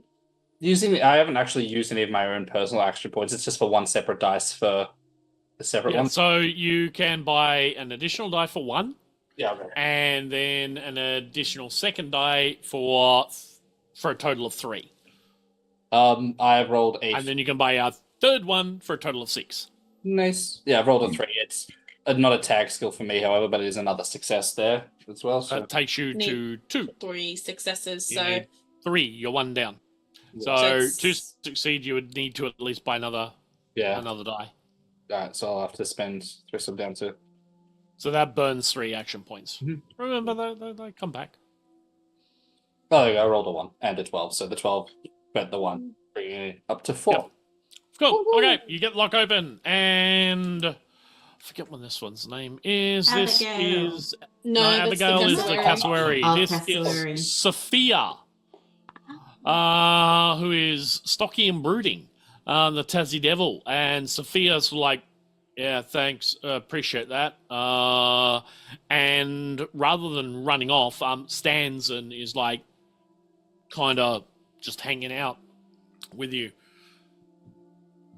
Doing Well, I'm just the gonna safety ask- in numbers thing. Smart. Bonus gonna ask, do you want to come sit on the lizard so I can have a break? Yeah, on that, let's do strength and Because Fauna thinks she might be needed for the cassowary. unarmed. Strength You and want to be unarmed. needed for the cassowary. More to the point, yes. Sorry, you said unarmed. Oh shit, I have Yep. nothing in unarmed. Okay, so I just need to get under 7, which is my strength. That is 1 success. Okay, That's you 3. did not break the frilled net lizard. Of course. We have released you and squished you. Yeah, but she is quite bruised Yeah, it's okay. because you basically plonked a 250 kilo weight on her 45 kilo frame. Yeah. Shouldn't have struggled so much. And she squirmed quite a bit until she could squirm no more. Now she should be pooped, basically. She is if she's been squirming around on the floors. Boom, Very boom. nice. Thank you. Very, All very right. nice. So yeah. What do they call her again? Sophia. Sophia goes over and helps. Fuck, I should just stay in that screen for a bit. Helps up Stephanie. And, just sort of starts talking to her. It's like, yeah, it's okay. You okay? Dusting her off. Doing that. You look, yes, you look very pretty. Everything's okay. You just need to calm a little bit. We'll get out of here soon. So on and so forth. These people are helping us, and you kind of notice that there's a little bit of sort of reticence there and a little bit of side eye at Fauna when this is happening. Warner's going to ignore it for now because of the danger and the pressure, but she's clocked it. Like, we will be having a conversation later when there's not immediate mortal peril. Yeah. So, I think it's All right. cassowary time. Let Abigail out. There's a catchphrase. It's cassowary time. Now, we've all clocked that Abigail is looking quite murderous at us. Oh, yeah. We're like, so we're going to let you out. You're looking mighty and intimidating, which, I respect. But the goal is then to escape the friggin' fire. What are your thoughts on escaping together and then going our separate ways? She sort of hunches down a bit and does sort of this sort of thing. Her back leg seems to be pressed up against the rear wall. Her back leg? How many legs does a cassowary have? 2. Which one's the back leg? Well, she's kicked it to the back, like on a starter block. Right, okay. Like a runner would be on a starter block. That's what it kind of looks like. And, one hand is out like this, and the other one's sort of like balancing at the side. And you can see the hint of claw. Mm-hmm. And she's looking directly at Fauna. Doing this sort of thing. Excuse me, are you listening? Oh, yeah. I'm listening. So you're gonna just chill out so we can let you out, or we could just walk away? Yeah, I'm gonna do all of that. N.E.R.A's just going to charge up the Assaultron head. In case. Okay. So Fauna has terrifying presence as a perk. Yeah. So when I make a speech test to threaten or scare someone, you may re-roll a d20. I'm thinking I should basically threaten her as like, look, if you don't fuck us up, we're not going to fuck you up. I don't know what your problem is. I'm aware that apparently dodgy shot, but that's not me. I've come from way out west. I'm not part of this.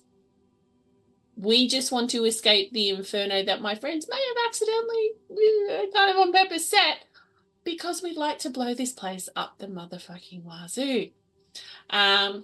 Porter has apparently gotten a lot more sweary tonight. Oops.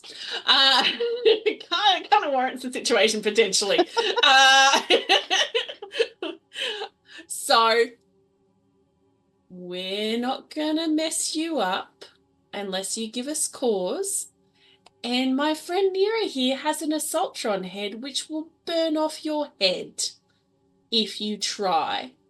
We just want to get out of here alive and are inviting you to do so as well. Says you can take the uniform off a row. There's still a row. What uniform? You've never worn a uniform, Fauna. What? Nah. Uniforms suck. Collaborating scum. Nah, not this one, mate. Look, I've been with Fauna for what, a year now? Something like that. Something like that. She ain't never worn a uniform while I've known her. I've never once seen her collaborate with anyone. Especially us. Unless it's about killing humans, and then I'm on board. These two exception. Yeah. Yeah. She's been unsuccessful so far. She hasn't really tried. Maybe with Spoosh a few times, to be fair. But she does respect the captain a bit. I don't think I count as human anymore, do I? Not anymore. We're Not talking about anymore. past. Okay. Yeah. All right. Yeah. Give me a charisma and speech. Fauna and Okay. others may assist. Oh, I can Because it's assist. a- them. No, not Fauna Collaborative. can't assist herself. I can assist. I'm quite charismatic. So charisma and speech? Yeah. Yeah, I'll help. I've got 3 in speech. Why didn't I 6 put in anything in charisma. speech? I've got Ooh, 6 in speech charisma. is one of my tag skills as well. Ha! So I got a 1. We only roll one. And I'm gonna take the D20 to reroll because I'm trying to intimidate her into Okay. threatening her into behaving until we get out of here. Yep. And that was a 4, so that's 3 successes. All right. And N.E.R.A. 1. Yep. I rolled a Yeah. 16, so I kind of choked on my spit while I was trying to talk. Trying to remember what collaborate means, right? Yeah. You've just got, what is it? Ice baby in your head? Stop. Collaborate and listen. Din, din, din, din, din. And Spoosh, are you weighing in on this gab fest? No, not really. Spoosh is kind of more just watching, mostly because I didn't roll a success when I tried to help. Yeah, fair enough. Working the lock. Work the lock, don't watch the fire. Work the lock, don't watch the fire. Yeah. All right, 4 is enough. And you see she sort of like doesn't take a position off the sprinter's block at the back wall, but the claws drop and the body language eases a bit. You get the sense as you're going, yeah, mutual survival here. Okay, the realization that, you could just not open the door. So, she's kind of easing down a bit, but she's still ready to bolt out of there as soon as the gate is open. She's gone. All right. So when Fauna sees that, she'll signal to her companions to try and break the lock open. Cool. Get those bobby pins a working, folks. That's right. Shall I assist? Yes, please. Well, I'm sorry, that shouldn't say that. Spoosh, you want an assist? I have no lockpicking skills. I can't do this. I can do my best. All right, throw some bones. That's one success. Sorted not. I got a 10. I need an 8. None. All right. One is not good enough. Can I push Spoosh out of the way and give it a go myself? Yeah, of course. But there won't be able to be any assists here because that assist has already happened. Well, in that case, can I spend Yes, you can. to get another dice? So can I roll 3 at the same time? See if You I can. can. Okay. You can spend your action points to do so.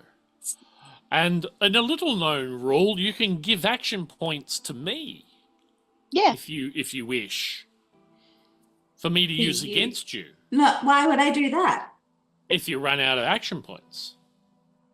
Look, we already know, spend our channel points to buy complications for you, okay? We don't need to be giving you more reasons to fuck us over. Okay. So I rolled a Tried. 5. Yeah. I rolled a 2 and I rolled a 19. So I did roll one that was under my lockpick tag skill. So that that's becomes 2. Two successes. And then the 5 is under my total of 8. So that's 3 successes, which is what you need to unlock the thing. Yay! And Success!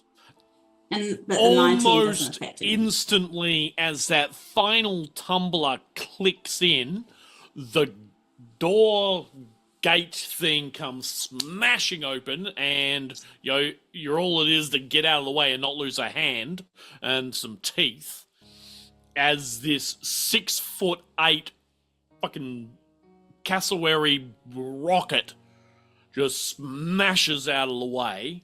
The gate, it's I'm calling it a gate, but the cell bars smash back and forth a few times, and the door was closed to the area you come in. It's just gone now. There's just a cassowary shaking a hole in the door. Roadrunner Yep. style. Yep. Yes. Love. Meep, meep. How's Steph go? Because I'm assuming she would have been stood on. No, it's just this giant dinosaur foot just go boom over the top.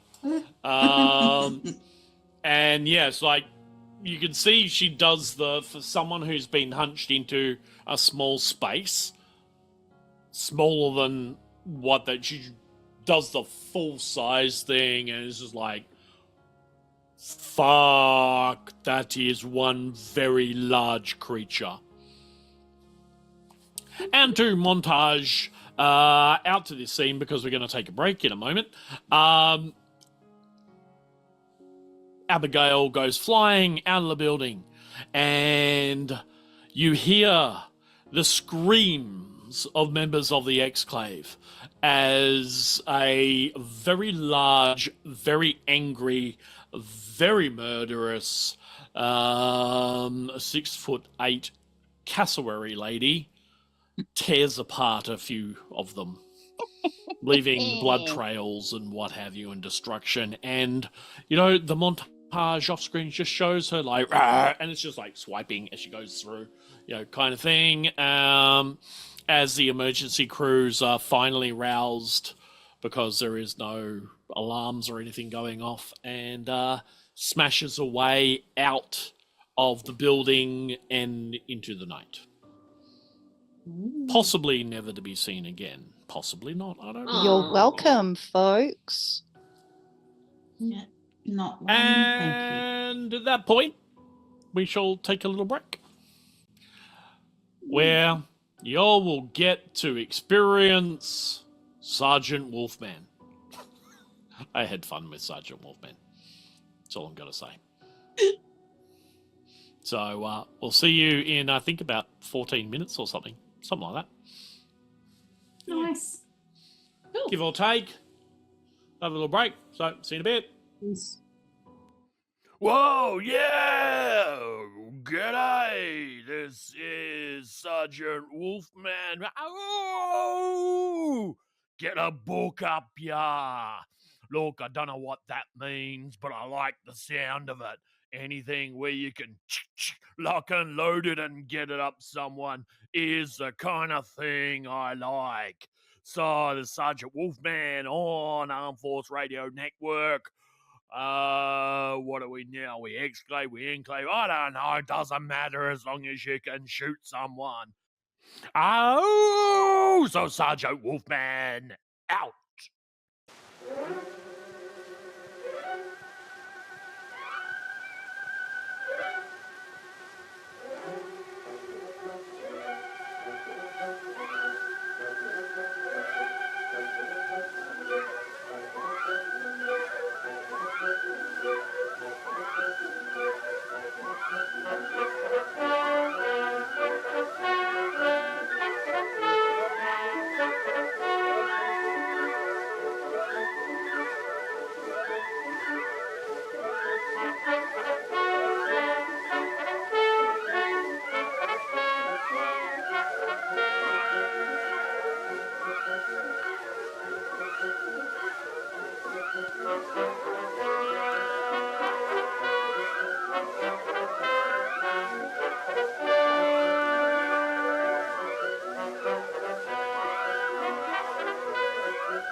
Well, wasn't that a jolly little ditty, eh?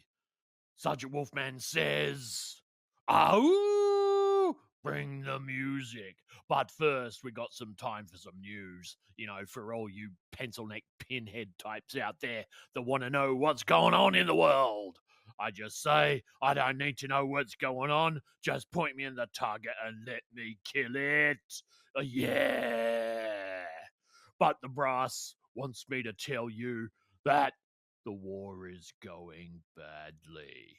For the enemy. Ha, ha, ha, ha, ha, ha. Yeah, anyway, look, I like that new catchphrase. Get a book up, yeah. Here's some music, ya bastards. Go kill some enemy for me, yeah. Sergeant Wolfman, wait for it. Wait for it. Sergeant Wolfman out.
robby-dee-lee. Oh, boys, it's gonna be a big jubilee. Hear those paddles going round. Oh, what music while I'm homeward bound. Down on the levee, all my troubles will end. I'll be in heaven when we're making that bend. Hurry, hurry, I'm chatting with thee, sailing on the robby-dee-lee.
This is Doug Rowden at Green Mountain Beach, Coolangatta. All right, gang, it's hokey pokey time. Are you ready? Feed it out.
That's all for now, gang. See you soon.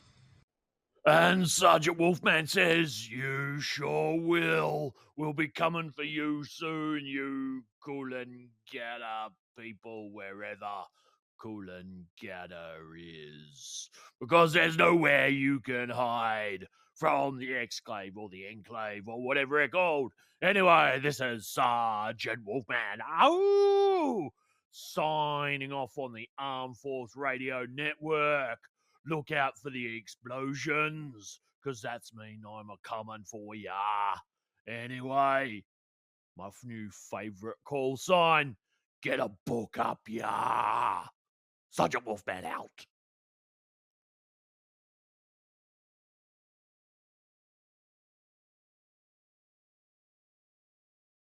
Coffee. Are they double dipped? These, I don't know. Extra chalk, extra gooey centre. And wouldn't it be, of course, now that we come back online when I'm saying words like that out of context? Yeah. Yeah. Hi, Internet. How are you? I was, in fact, describing Tim Tams, not anything else. Sure. Time. Yeah. Yeah, this time. Yeah. Yeah. As I was saying, you can go to sticky.com.au. The product listing is still there. You cannot buy the product anymore, but there is a link to go to fundraiser to donate to Game on Cancer, which Bethesda has been raising money for what, a month? Something like that. And you should totally do that. 100%. Yes. Cancer sucks. Please donate money. Let's find more cures and treatments and stuff. Exactly. 100% plus more. All right. So before we went to break, our intrepid adventurers, were staring down a 6'8" evolved murder bird, who they have let out of the cage, who has run through the burning building, and why, oh why, cast, is the building on fire? Because destruction is nice. And I've got a flamethrower. Yes. Yep. Yes, you do. No, it had to be done. Absolutely. It was asking for it. Yeah. All that paper just lying around. Looked at me funny. Not being a book. All right, so Exactly. we're in our Towering Inferno era. Mm-hmm. Yep. Spoiler alert: the cat lives. Well, shit. Yeah, the film was only released in like 1977, so you know, dude, my parents took me to see that. I was like 8. Oh my God. 7 or something, and traumatized the fuck out of me until the cat got out, and then it was fine. You It's know, on par with me being 8 and watching Alien for the first time. it was like This conversation is just going straight over my head. film Towering Inferno. It's a high-rise building. It gets on fire, hence the name Towering Inferno. It is as it says on the tin. It's a tower. It's an inferno. And as I say, spoiler alert, but it was released in 1977. The cat lives. That's all that's important. Everybody else dies. Who cares about the humans? Yeah, as long as the cats are fine, it's all right. Yeah, exactly. You know, it's like, you know, Breakfast at Tiffany's, the great film, except for that bit where she puts the cat outside. It's like, come on, what are you doing, monster? Anyway, just get my lovely cat badge. Right, and I have a sum total of 0 of the horde in here right now. That is very unusual. Right, so back to the game. So that's where you were. You have the Tasmanian devil, whose name I believe is Sophia. No. Yes. Sophia the Tassie devil, and Stephanie the frilled-neck lizard, who is now being assisted by Sophia the Tassie devil, and Flynn the possum legged it out into the land of fire. So you do not know the disposition of Flynn. You are now in a what appears to be cell block with lots of smoke sort of milling around your feet, and it is starting to get a lovely toasty warm. You would anticipate it's a balmy 35 degrees inside about now. And you know, forecast says fire. Going to be hotter. So is there another door away from the direction of the fire in this room? No. Cool. Because it's a cell block. No, that's okay. Just checking. All right, folks, how do we feel? Our highly technical map. Oh, look, it's the Lake Bush fire. See, get it? So Team, how do we feel about blowing a hole in a wall and escaping Yeah. out? I was going to say, would you like me to create a door? Yes. Yes. Yes, I would actually. Now we still haven't found any of Fauna's people. Considering the layout of the place, Mm-hmm. there may be cells on the other side of the wall, but we don't really know. So I suggest we blow a hole to the outside and hope for the best. Or Just want to check out a just alternative. Like, if right now everything we've done, like the fire and these lot all escaping, could conceivably be considered, like a outburst or like some sort of uprising from the people here. As soon as we start blowing up and using like full munitions, it kind of we're gonna have probably the whole base coming after us. I'm not saying let's not do it, but like I feel like if we could search for other alternatives to getting out, we could still maybe free more of the unusual size. no, we need to get out of here now and go up top and kill people. We need to kill the Enclave. That's what we came here for, folks. We've learned that your ruse are not friendly. And I think, as much as I hate to agree with Spoosh, he's actually not saying that we don't. In this case, he's just saying let's not get caught. And he's suggesting that if we blow a hole in the wall, we're going to get caught. Which I agree normally is happy fun times. Semantics. So much semantics going on there. Would the Fauna head... hates agreeing with Spoosh. She's very uncomfortable right now. So the walls are fairly thin. That's what I'm gathering. That they're But we quite don't thin, know. these walls. We don't know what direction we need to go in. We know what direction we've been. Okay, so just to point it out again, show me where the fire is burning.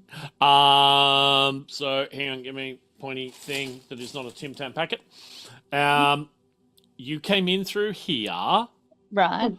You don't know what's over here because you didn't look. There's smoke everywhere. Your fire has been burning through over here, right? So that's kind of what's going on. You can backtrack, but we're going back to you're thinking that the fire's probably spread all over here to office 2. So forward is the only way we can go, folks. These are solid walls because otherwise there's no point having a 6'8" cassowary in a cell that she could just rip away through. So these are all solid, right? Basically, there and there and there is. But we went down, didn't we? Yeah, that's you still true. have that way to go. Yeah, you started off somewhere over down here. And went down, so we're underground, yeah? No, you were underground and you went up. Oh, that's right. Sorry. Gotcha. Yeah. So you would be on the ground floor, you would imagine. Yeah. So if we exit back out of the prison cell and then go forward, then we can still keep going. So your options are basically backtrack the way you came, see where this goes, which you didn't really look, but I'll tell you for free now. It goes nowhere. It finishes there. So basically backtrack or go that way. Well, forward. Which is where the trail of destruction of Abigail kind of leads. Let's follow that. Yeah. Okay, so following the trail of destruction is, you can see like doors smashed off their hinges and, she basically taking a fairly straight, direct route. You come across a few bodies, both human and ruse of unusual size. And you do notice that they are all the ruse of unusual size are wearing Exclave uniforms. Does Fauna recognize any of the faces? Nah. Okay. Not at all. They're not her family. It's just like, you play stupid games, win stupid bloody prizes. Yeah, different subspecies even. Yeah, they're wallaroos. Yeah, there you go. As we're passing the bodies, can we make sure we're checking pockets for like any pass cards or keys or Ooh, anything good. like that? Yeah. Yeah, if you want to slow down, sure, I'll allow you to do that. Just a quick frisk of a Yeah. corpse. Just to have a bit of a rummage. Okay. You can find keys, yeah. There's no pass cards because there's nothing really electronic that you have seen Yep. here. So it's all like mechanical locks and things like that. Like the sprinkler system isn't working. There's no alarms or anything going off. So Keys what will you're come in saying handy, is this was built by the lowest bidder. Yeah. Yeah. Yeah. Have you been to Wollongong? Have you? Wollongong is lovely. Oh, no, it is. But the port, where you currently are, Yeah. Dawes Beach is very nice, just saying. yeah. Oh, yeah, yeah. Round there is very picturesque. Yes. Very nice rock pools. Anyway, back on track. Right. So, If I found as... keys, I shall pocket them and we'll keep running. Yep, you got pocket, Yes. you've got some caps, you know, Nice. go on, give us a luck roll. It's my luck.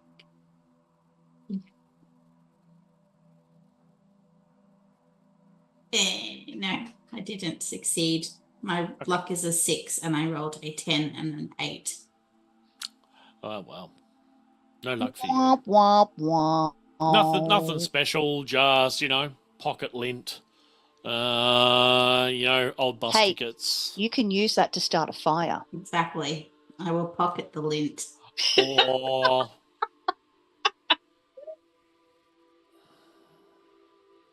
You brought it on yourself. Or you can use the dirty, great fucking flamethrower that you got. Just Yeah, but what if Mayhem doesn't have access to my flamethrower? Exactly. Everyone needs kindling. What if we split the party? Like, you never know. hi, chat. But you're the one that gave the murderous little robot weaponry. That's all I'm saying. I'm not talking. You're to you, also I'm the talking to GM chat who right brought together a whole bunch of murder hobos, so it's on Yeah. your own head. now. See Yeah. what I got to work with here, chat. You know, by Don't feel sorry for him. Don't You try to get their assembled this sympathy. group of chaos. yeah, Yeah, this is solidarity. your Yeah. fault. They're not responding. You just deal with the consequences of your own actions, mister. Yeah. Hey, that's a pretty good title for a PAX panel, isn't it? Yeah. You're welcome. Oh, yeah. Just throwing that out there. All right. So, as you round a corner, I'm going to need... Oh, actually, no, I'm not going to need any rolls here. You almost, physically thump into a group of roos of unusual size. There's about 3 or 4 of them. And 3 or 4 humans. Are they wearing the uniforms? Yes, they are wearing the uniforms, except the humans are wearing lab coats and spoosh. You recognize all, actually, come to think of it, all of the humans. They are all Ichabod Moog. Ugh. Are they clones, or is this just one collective group of Ichabod Moogs? There's 3 Ichabod Moogs. Oh, God. And one's got a 4, just a Exclave, like the standard Exclave lab coat, with readouts and everything, and the other bits, and just a number 4 underneath their emblem. Another one's got a 5, and the other one's got a 6. You'd think that 7, 8, 9, 10, 11, 12. no matter the more and more negative IQ you add to a group, it does not balance it out. It just creates a larger negative IQ number. Spoosh. as they see you just in unison, it's like, Spoosh? So just kind Like an accusatory possible question. Spoosh is not even respond. He's like turning to say to the group, like you imagine just having the arrogance and the short-sightedness to just not realize your own limits, and so the way you try and achieve them is just continue adding and yourself to an echo chamber of your own stupid thoughts. It's ridiculous. Okay, well, what I really need to know is, do I arm the Assaultron head? It depends. So again, Spoosh is not even looking at the Ikawog moves. It depends on what clearly the brains of this operation, the three defector marsupials, really, and what Fauna wants to do with them. Yeah, Fauna's going to point to the Wallaroos and go, you lot, over here with me, non-family meeting right now. Whoa! Mum mode engaged. The Moogs are, you can tell, searching for a witty comeback to that relatively sick burn. And, you're right. They got nothing, so they just pulled their guns.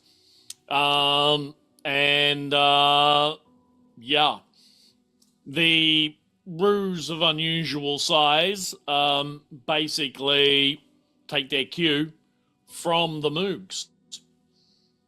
We're into initiative, folks. Fauna's like, the Wallaroos like, you little cousin shits. I'm going to cop it now. Mum has spoken. Mercury is about to get retrograde on your ass. Yeah. Jupiter and Mars are ascending all at once, you little bastards. All right, so what do we got? Initiatives, please. We'll start with Fauna. 10. N.E.R.A? 12. And Spoosh is also 12, isn't he? Mm-hmm. Because you two are always the same. And Mayhem. 9. Hey, Mayhem, you'll be happy to know that you're not the last this time. Yay! Yay! Your status is captain. Yeah. I just take a step back and let, others take initiative. Because it's, all about collaborative leadership, really. Well, a good leader supports their crew. Yeah. And leads from behind, I feel. Yeah. Where you can lob the grenades. Exactly. So, N.E.R.A and Spoosh, you want to dice off as to who's going first? Oh. I kind of feel like if you don't want to dice off, it should kind of be Spoosh. Should be like, Ichabod. Yeah. Shaking its fist. Because, N.E.R.A does normally go first, but this is Spoosh's favoured territory and favoured creature. So, yeah. This is my ranger subclass. My favorite enemy are Moon. Yeah. This time it's personal. And doctorate.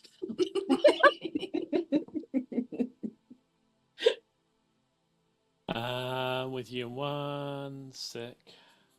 PhD, the D stands for death. Poison, head trauma, and death. The key parts of the PhD. If you survive, you've earned your doctorate. That's why it's called defending your doctorate, right? It's actual defense. That's right. Yep. All right, we got our order of attack. So, Spoosh, you're up first. All right, so Spoosh will, with his also gun, fire at whichever of the Moogs is closest. Well, it's either 3 kabod, 4 kabod, or 5 kabod. Ugh. I'm going to go with 4 kabod, just on the idea that 3 kabod and 5 kabod are obviously odd. So then we have odd kabod instead of any even kabods. So you're going for the odd kabods, not the even kabods. Yep. Okay. Well done, sir. Well done. Yeah. My brain keeps calling them kebabs. I have rolled Everyone a double knows. 2.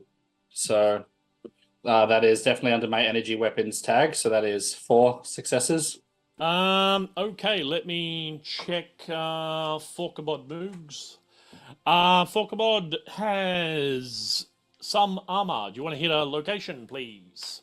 Cool. Do I need to? Sorry, that was just the roll to hit. Do you need to do the damage first, or? No, location first, and then Okay. we'll find out what his armor there is. It is a head. It is a run. I've rolled a 1. Oh, okay, good shot. He does not have an armored face. Are you sure he's pretty thick? Oh, Hey. Woo, woo, woo. Yeah. Whoop, whoop, whoop. Sick burn. No, he does not have an armored face. Except head. So do your damage. No, is it all?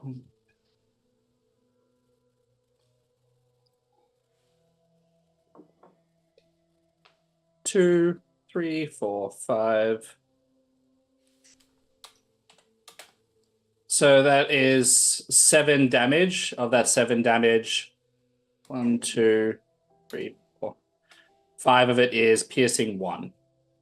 Okay, well, considering he doesn't have any armor on the head, that is a major wound.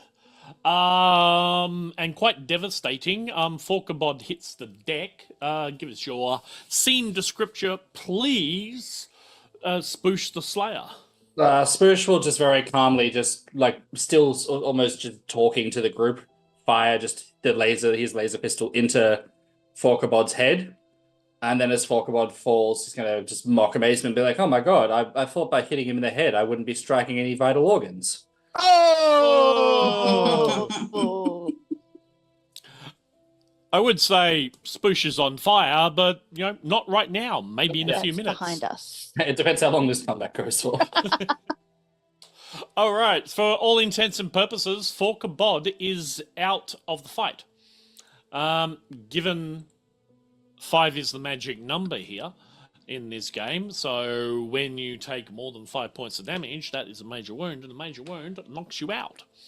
So Forkabod's down.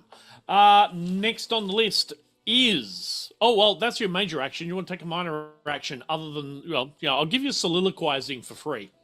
Well, I guess kind of just stepping out of the way of the tiny robot with the assaultron head, the lumbering, massive, fauna, and whatever our resident pyromaniac is gearing up to do. I just want to be in the firing zone. Remember, you can actually use some of your action points to buy a second major action as well, if you wish. Oh yeah, why not? I mean, I hate Kabod, so I need to kill him. Yeah, all right, cool. You're going to take out a 3 or a 5? Well, I only have 3 left at the moment, so... I know, okay, so you can spend 1 point for an additional major action. Okay, cool. I'll just use that. I can't kill them all myself. Yeah, okay. So, yes, that will cost you an action point. And are you going after 3 Kabod or 5 Kabod?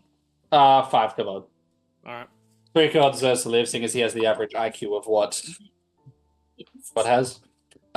So for the tag skills, is it do you have to roll under your tag or equal? No, equal to or under. Okay, cool. So that's 3 successes. Then I've rolled a 6 and a 9. Okay, you only need 1 success to hit because you only got 1 defense. So what do you want to do with the other 2? Do you want to bank them or do you want to up the damage? I think I'll bank them. I don't think I need to up the damage. He's pretty stupid. I'm not really worried about him. All right, location and damage. Location Damage. 17, which is... Where's the location table gone? The left hind leg. Left hind leg, okay. Yep, cool. Hind leg it is. And for damage, that is 1. Oh gosh, that's a lot of damage. 2, 4, 6, 8. 9 damage. 8 of it is piercing 1. Okay, and of course he had 1 point of armor. Piercing ignores that. 9 points. Yeah, that's more than 5. 5 Kabod. Would you care to describe the twisted hulking mess that is 5 Kabod? Again, this one's almost like an accident. Like as Spoosh is moving, he kind of like is tapping his gun, it fires and shoots off and hits him in the leg. And again, Spoosh will kind of just be like, well, I mean, statistically, everyone in the Enclave has less than 2 legs, so. Yes. Nice enough. callback. Yeah. Yeah. Statistically average in every way possible, Kabod. Damn. If I could give inspiration in this game, I would. No, I'm going to give you that action point back for that. Oh, thank you. Yeah, Yeah, Spoosh is on fire right Oh, now. yeah. I'm very happy. All right. For 2 action points, you can have another major action. No, I feel like I kind of want to leave it just because if I kill all the Kabods, then and when I try and explain how just terrible they are, no one will believe me. Someone else needs to experience it. Don't want to go for the hat trick? Trifecta? I'm waiting for the real. At some point, I'm sure I'll encounter the real Kabod. They're all real Kabods. Not to me, they're not. Well, to assist you, I will remind you that many, many sessions ago, in a radio packet, Ikabod Moog was on the radio with Lawson Johns. When Drippy Drippy Buzz Buzz Shakes was raging through the land. And Ikabod, or one Kabod Moog, sneezed. And there was technical difficulties, a commotion, sounded like a gunshot going off, and a body hitting the floor. But who can tell? It was radio, right? There's no pictures. And the radio show continued after that. Yeah, I guess. I mean, it is my responsibility, both as a doctor and a member of this group, I guess, to kill as many Kabods as possible. So I guess yes, it is. I'll spend the points to get another action. Okay, cool. And now you'll be out of action points also. Very true. I have rolled both a 1 and a 20. Right. Okay. So 2 hits. And all right, do your damage. Okay. You can again bank 1 or do more damage. I'll bank 1. Okay. That goes into party bank, by the way. Yep. For location, this one is the right wing as leg, according to the table. Okay. Right leg. That is Damage. less impressive. 5 with pierce. Of that 5, 2 of it is piercing. Well, no, sorry, that's not correct. 1, 2, 3, 4, 5, 6, 7. Of the 7, 2 of it is piercing 1. Okay, so that's because you got an effect, right? Yes. Yep. So okay. Well, that just when you get the effect, that just gives you everything the same effect. Oh, okay, cool. That's it. So it just piercing 1 is what the effect of all the damage is. Oh, there we go. He's only got 1 point there, so that was more than 5. And the 3 Kabod goes down.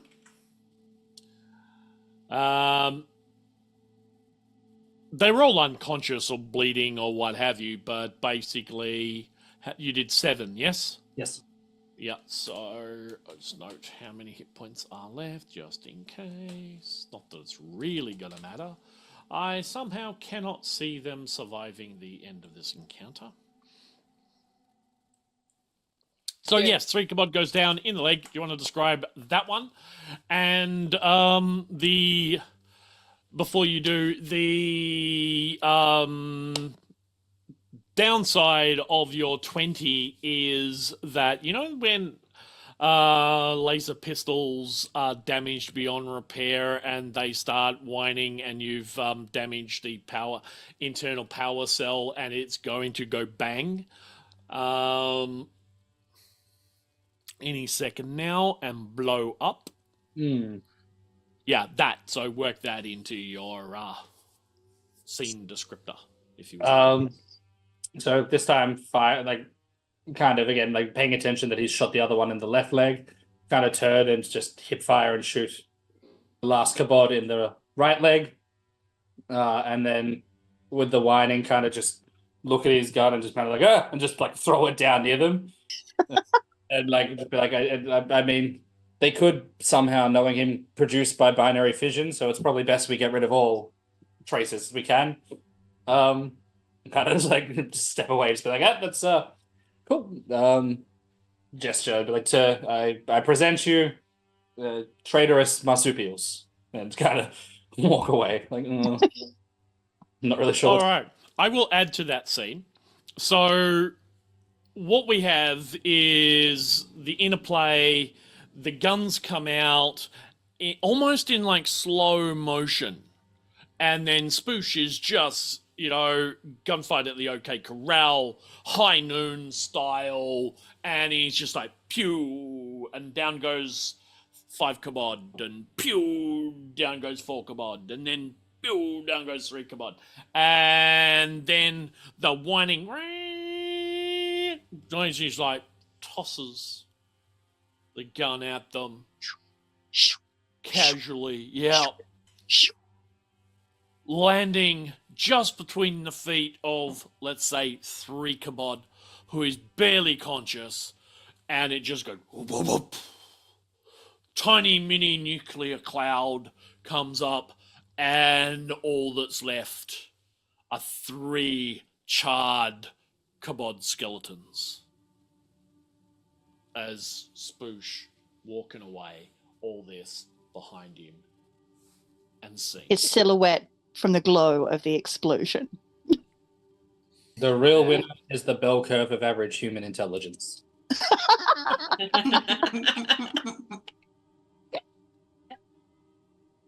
N.E.R.A. So N.E.R.A's been standing there with like her Assaultron head, just like, come on, yeah. Oh, well, Fauna, can I kill these guys? Pointing to the Wallaroos. Yes? Yeah. They sided with the Exclave. They wouldn't come when I told them. They're now dead. Well, anyway. Yeah. So the one feature of the entire spooshness thing we did forget was the warmth of the room is just billowing up the lame posing the larvae, gold lame posing pants, just a loot, and just start fanning them out just a bit. Oh, okay, that's all right then. Thought for a second you were going to tell us that the lame pants were going to catch on fire with spontaneous combustion. No, with that scene, really bad. I feel like the gold lame has been woven with like asbestos or something so they can survive nuclear At actual gold. Yeah. At worst, they get a little tighter because of the heat, it shrinks things. On the Assaultron armor as well, because that's what they got pulled over. Well, I can't roll any stealth rolls. I'm too dummy thick with the lame pants. Yeah. Amazing. With 2 C's. All right. How many Wallaroos are there? There are 3. There is Kawa, Harasha, and Tarangi. Cool. I'm gonna go for the one in the middle. Hello, Raiders. Ooh, hi, Raiders. Hi, Raiders. How you going? We're killing people. It's fun. Was Kawa the one that was the strongest out of those test subjects? Okay. The one that was the strongest out of those test subjects? Let me see. Okay. The one that was... Whoa, what's going on there? So everyone, that was me, and my sound suddenly decided to turn on from the stream. Sorry, guys. That's right. I was like, what? Because I was in I had a moment too. Like, what happened? I'm like, the voices. They're back. Welcome, Raiders. We are professional. Yes, we are. Please stay. All right. So, let me give you the descriptions. Hadasha has heavy armor everywhere except her head, and she's toting a barbed spear gun. So she's about just hopping 6 foot. As a for raiders, a roo of unusual size, so an intelligent kangaroo, mutated kangaroo. Tiangi is wearing what looks to be light coveralls, and she is sporting one of the largest revolvers you have ever seen. Looks very much like Bay's revolver. Who'd they give that to? N.E.R.A, I think, didn't it? Nope. One of you got the 12.7 mil hand cannon from Bay. Not me. Gave it to one of you. Nope. Might have been, yeah. Anyway, someone's got the 50 cal. It's about the same size as Did we that. strap that to the top of Fauna's head? Yeah, might have. I don't know what you do. I feel like there was a I feel like that's cannon on something we Fauna's would have head. done. Well, Yeah. the things That does you lot sound like do something that we defy did. description sometimes. I think I have it actually. Yeah, Yeah. it's a 50 I mean, you're cal kind down of the Wesson. only person in the party who could wield it. Yes, Yeah. that's right. Yes, the only that one is who had the right. strength to do so. Yeah. Yeah, it Anyway. has like a recoil of 7 or something like that. I've Yeah. got written down in my notes. Yep. So yeah, Tiangi has one of similar size. Okay. Slightly different manufacturer, slightly different profile. I'm going to say, Fauna, yours looks cooler. But Tiangi has one of those.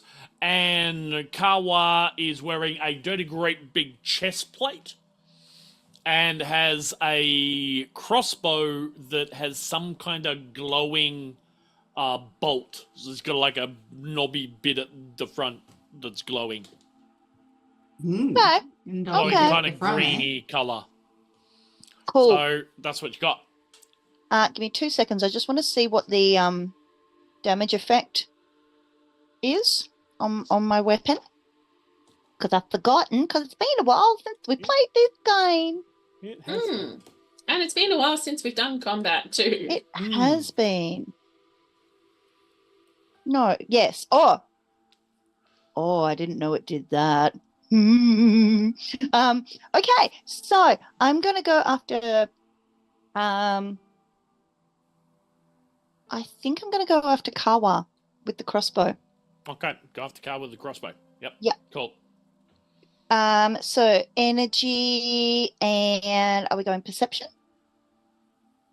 Well, it's whatever you, what you're using. What are you using? My assaultron head. Well, that's a big gun, isn't it? No, it's energy. Is it? Okay. Well, Yeah. whatever it is for your energy gun, I don't know. Make it Yes, sound it like I says know the perception. rules or something. I mean, you kind of do. Well, sort of. Yeah, kind of do, but you know. Wow. Okay, so that is 3 successes. Okay. Now, who you going after? Kawana. Kawa. Kawa. Yep. Yeah, you want to do your location hit, please? Yeah. Torso. She's wearing that chest thing. Yeah, and that's PD3, ED3, RAD3. So, you only need one. No, she needed 2 to get through. So you have hit. You've got 1 extra success. Mm-hmm. But she has a defense of 2. Okay. So you will need to either decide what you're doing with your extra success, damage or into the kitty. Damage. Damage. Right, cool. So roll your damage -3.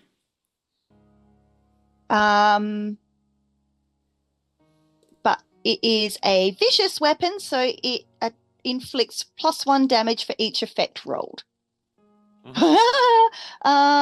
So that is 2, 4, 5. With 1 damage. So 5, 6 damage total. Yep, so we take 3 for the armor. Yep. So we do 3 points of damage to Kawa in the chest area. Yes. Yeah. Right, describe your effect whilst I adjust hit point total. There we go. So as I charge up the Assaultron head and aim at Kawa. I'm like, okay, go for the head, go for the head. But I'm little, so my angles are all off. So, oh, shit. Oh, I got chest. Yeah. And it just, little hole. Just a little hole. For a little person. For a little person, because I'm only little. Yeah. Oh, right. Do you want to spend some points on extra actions? I have 2 points left, so yeah, I might okay, no, I've got it, and I'm gonna go again. All right, cool. So that is 1 success. Okay, you need 2 for this one. Because of their defense. Okay, I'll spend my last action point to re-roll. Mm-hmm. That's a 2, so that's under. So that's 2 successes in total. Correct. Okay, that'll hit. Cool. Do you want location? Yes, please. That's cocked. Right arm. Right arm has only 1 point of damage. 1 point of armor. Okay. So yes, do your damage. -1. Mm-hmm. So that is 4 with 1 effect. So a total of 5 minus 1 is 4. 4. Okay. Still under the magic number. So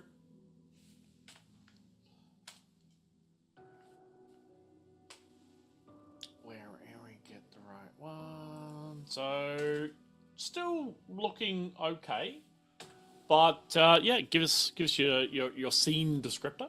Cool. So it's all right, guys. I've got it. And I'll aim again, and I'll go, I've got your number, mate. And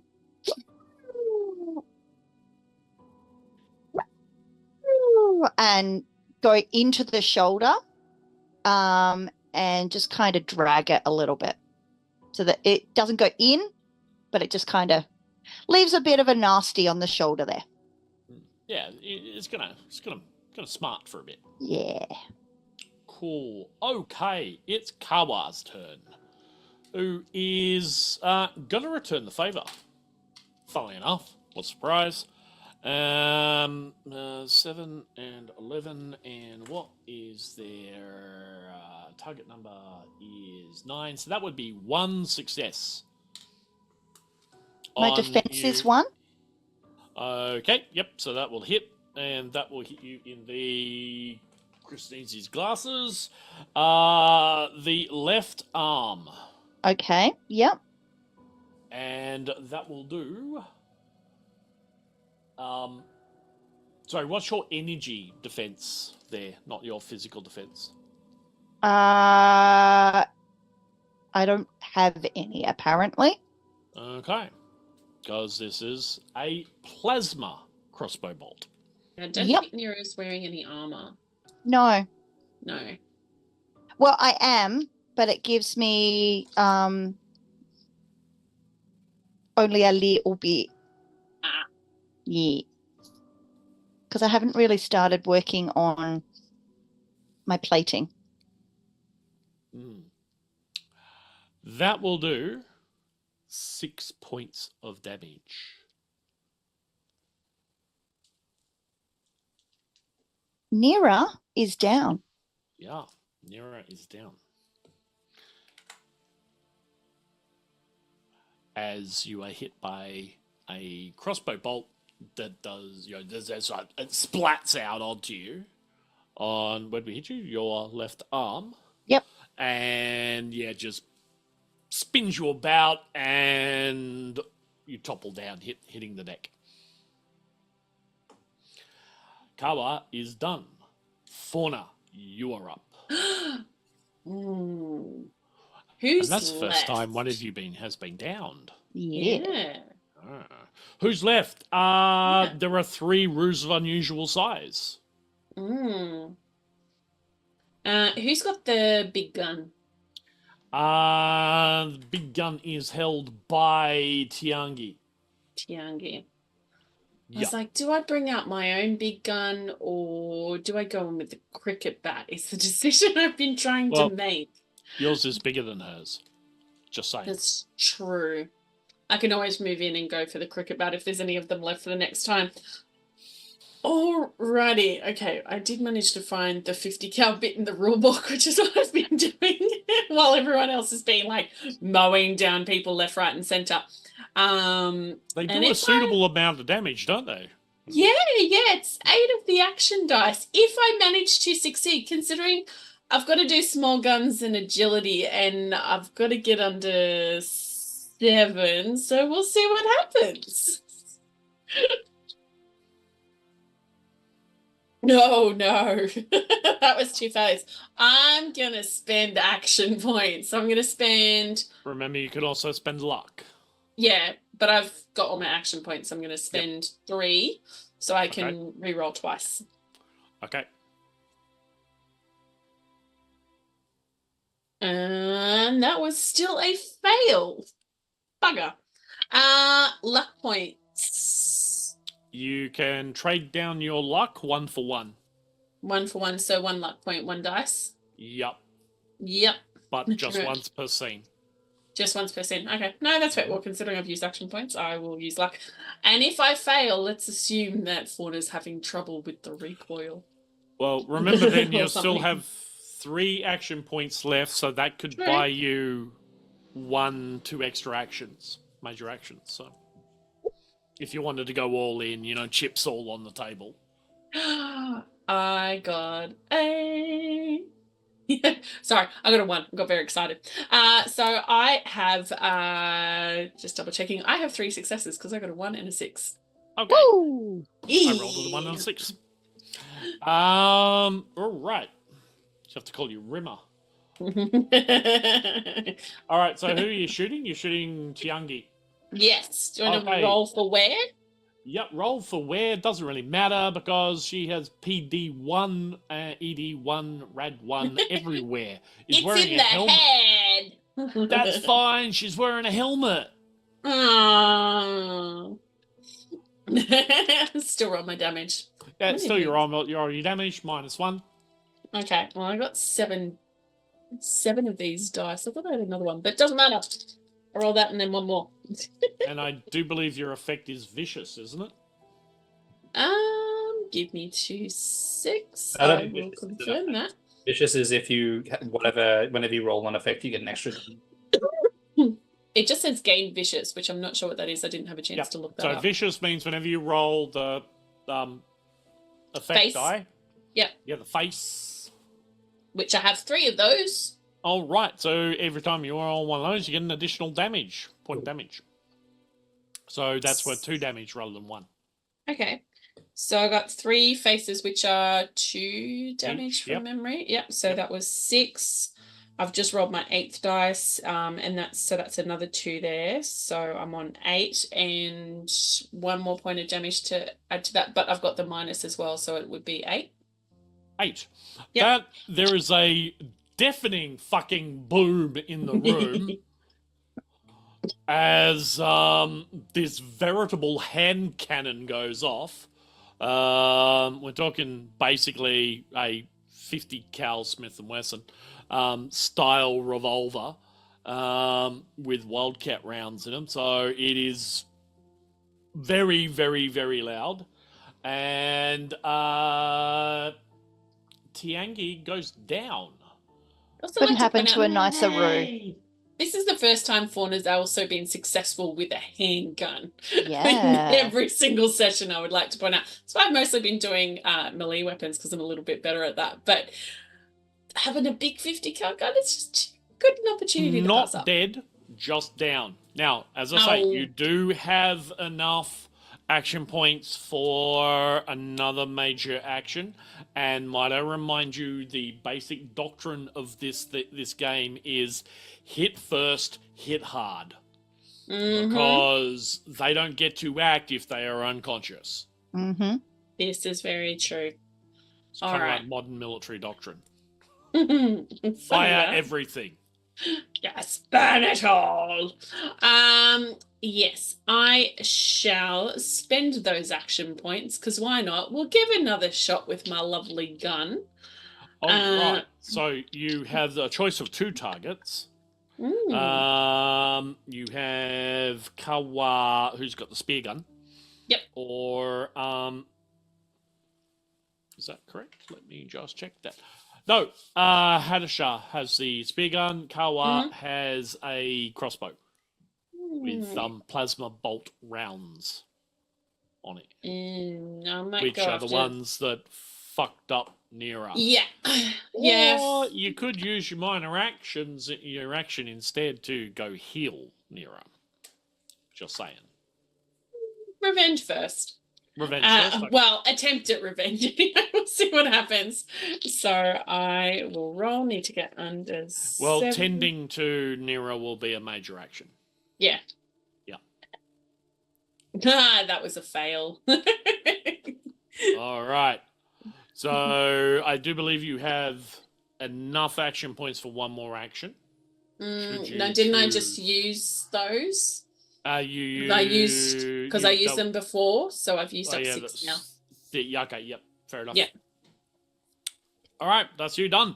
That is me done. You done. All right, next on the list is Hadasha, who has a spear gun, who is going to level this spear gun at you, Fauna, and is going to miss entirely, lodging a spear gun. What do we call them? Spears. That's right. What do spear guns launch? Spears. Yeah, welcome to my neurodiversity, when sometimes the descriptor of things, Chris's brain goes, it's just a noun.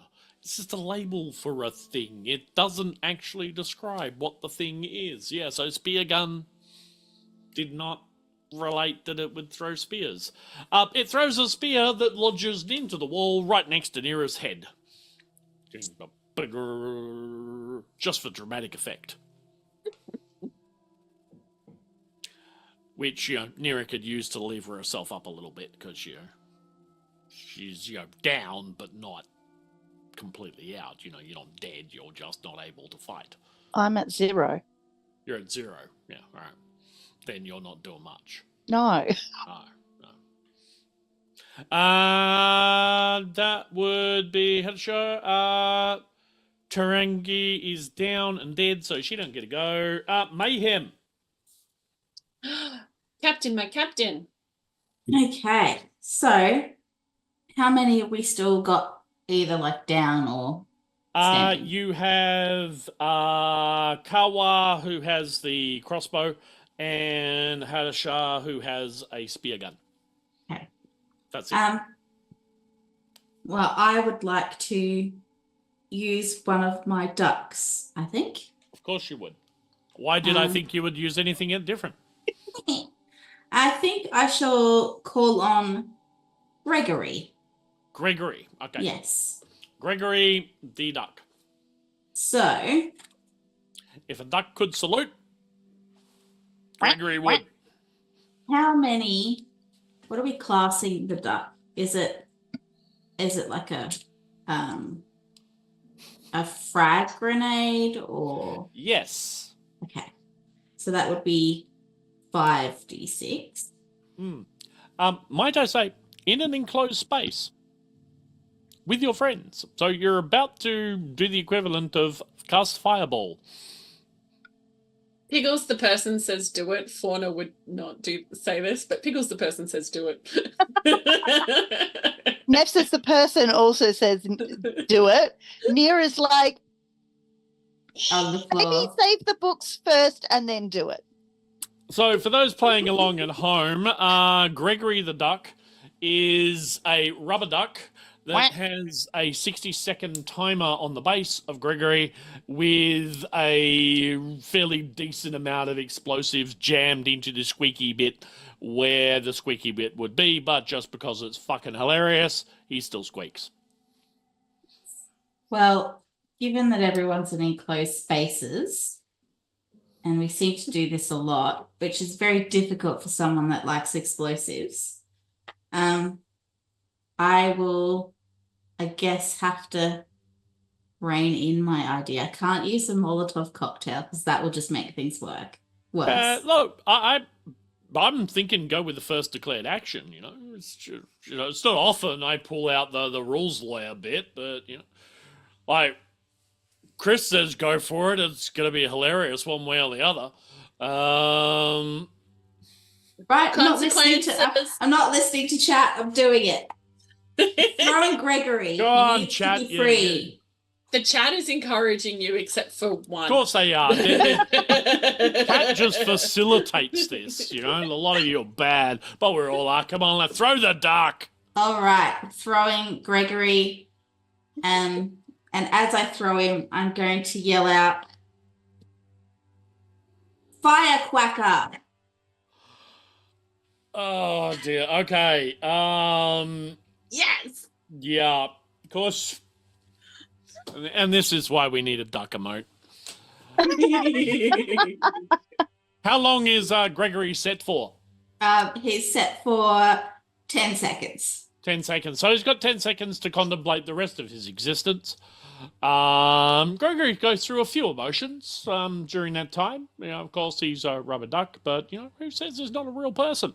He contemplates, his place in the phenomenological structure of the world, and is like, well, am I in the world? Am I of the world? And, what phenomena is outside of my own pure existence? And then fucking boom! Gregory is, though, no more. He's no more. So wait, Reginald has a friend in Rubber Duck Heaven, yes? Yes. So Okay. it's Reginald and Gregory now. Yep. So we've just got Sebastian, Percival, and Teddy left. Yeah.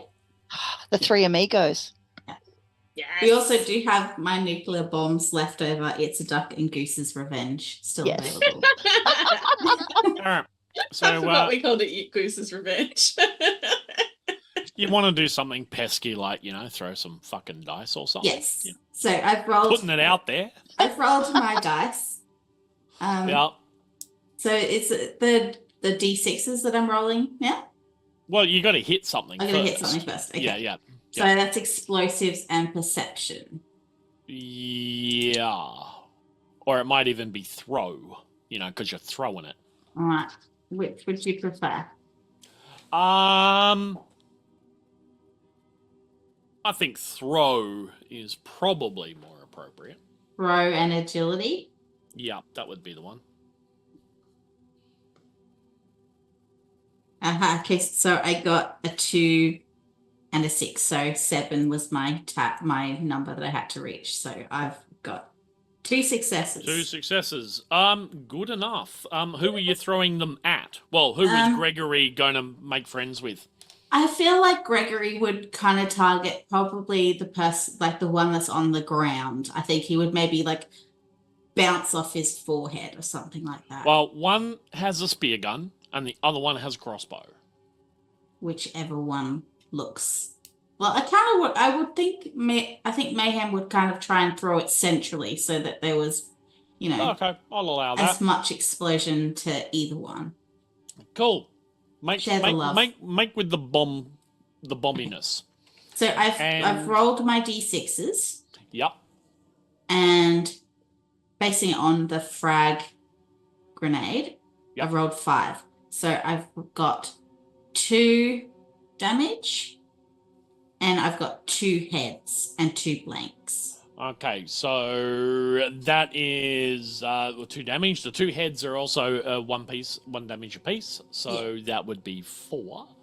Plus whatever the effect of a frag grenade is, which I don't have in front of me, but I'm sure I could find out really quickly because, oh look, here is a Fallout rulebook that I might have purchased from our channel host, Meeples and Dragons. Yeah, just so like... I feel like it would be spread, but yeah, I is... do have this lovely. A frag grenade apparently doesn't have any damage effects. Doesn't it? that's a lie. Yeah, No, sadly, it's according to the rules, but rules schmools. That doesn't sound right. No. It's in there in the explosives table. Can the damage effect be cringe because I yelled firecracker? A quacker? Yes. What have we got? Yeah, I'm a bit disappointed in that. To be brutally honest, makes it all a bit dull, really, doesn't it? I mean, Yeah, not even like, shrapnel or anything. Or piercing. Yeah. Yeah. Yeah, it that has seems quality. strange. It has blast. Oh, as a Blast quality. is- Yeah. As a quality, not Yeah, Not a an damage effect. effect. yeah, that's still a quality. Which can anyone remember what that does? I think it's I an think- area. It is an area effect, and so it drops off. I can't remember. This book is a lovely book that I purchased from Meeples and Dragons, but it is terribly, terribly laid out. It reminds me of those books that were done in the 80s, where you'd expect one thing to logically be next to the other. Page 1 followed by page 45. Steady on, Tiger. That's crazy talk. True. Yeah. The explosives where- are on Page 88. 20, Yeah, I just 120. found it. Just found it. So where are we? Burst? No. Blast. Blast. Where is Blast? Someone to find it and tell me. I can't see it.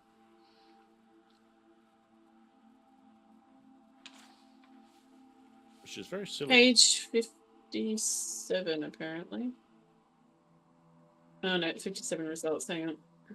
This is what happens when we haven't played for a month and we've all forgotten the damn rules. Oh, damage type are we looking for? No. Screw it. Taking too long. The rest of you will take half of that because you're in the explosive When you area. make That's an what I was attack looking- with a blast weapon, you do not target a single opponent. Instead, select a single zone you can see and make the appropriate skill test to attack with a basic difficulty of 2. Adjust for range as normal. If you succeed, every creature and other damageable target in that zone suffers the weapon's damage. If you fail, your misplaced attack is less effective. Roll only half the weapon's damage dice to determine the damage inflicted to creatures in the target zone and ignore the weapon's normal damage effects on page 90 of the rulebook. Nowhere near 56. Or 88. Cool. Thank you. You all take that damage because you're all in the blast range. Here What is was the damage? out. Sorry, I was looking at the rulebook at the time and missed it. Also, your 2 assailants are kaput. Ooh. N.E.R.A, however, has a bunch of serious holes in them, which y'all might want to tend to. Because what are you at -5 now, aren't you? That was 5 total damage? Yeah. Yeah, -5. Or less any armor that you have. Does Stimpaks help? Stimpaks do not, but robot repair kits do. So -3. -3. Do we have any robot repair kits? Yes, you do. Yes. I think we, Yeah. did we get Many. some from the We've charity game. We've got about Yeah. 7 of them Nice. because I haven't used Yes. any, and I had 2 on my person, and then we got some from the charity game. And I think Yeah. Spoosh, you were good at repairing things. Yes, repair Um, will is like the equivalent of first aid medicine Hmm. for things. So you have blowed them up. Gregory has done his job. Well done, Gregory. We salute you, Gregory. All of the rest of you have some shrapnel hits. So you will take that damage, so 5 minus your armor. And as we say, N.E.R.A has also taken that damage. So N.E.R.A is sitting a little bit of a smoking Hulk. Well, kind of a little mini Hulk. Mini Hulk. Yeah. What was Hulk's catchphrase? Anyone? Chat? Can you remember? You won't like me when I'm angry. Yeah. Well, then something like, yeah, brother. I remember him saying that. So, yeah, tiny little robot sitting there going, what's that, brother? Oh, that Hulk. Yeah. As in Hulk Hogan. Right. Oh, I thought you meant the Hulk.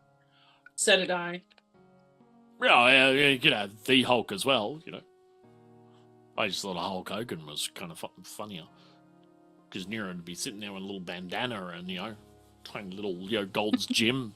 Handlebar mustache. Yeah. Yeah, there's an image for you. Cabbage Patch robot with a tiny little blonde handlebar mustache, Gold's Gym t-shirt, sitting on. What's that, brother?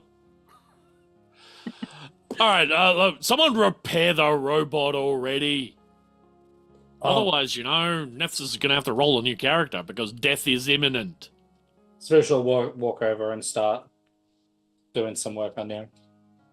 The fun thing about repair is it's not instant and takes time. Takes time. But you do have a robot repair kit, which acts like a stim pack for a human. But we are also in a burning building. Yeah. Mm. But stim pack does act, robot repair kit does act instantaneously. So you want to do your robot repair kit doohickey and get some points back for that.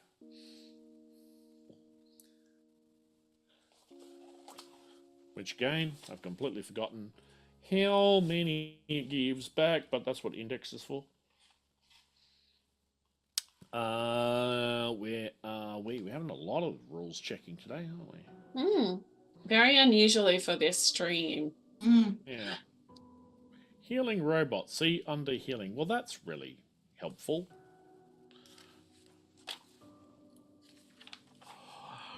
This book. It is so beautifully laid out. And I've forgotten. Healing. See, under perks. No. Healing robots, page 34. Let's have a look there, shall we? 12 episodes on, and we are still learning this game. If it helps. It can be used in either... here we go. You got it? Yep, got it here. Yep. So implied as a part of a first aid action, healing 4 HP or treating an injury in addition to any other healing done. This is done using the repair skill rather than the medicine skill. Yep, there you go. So do that.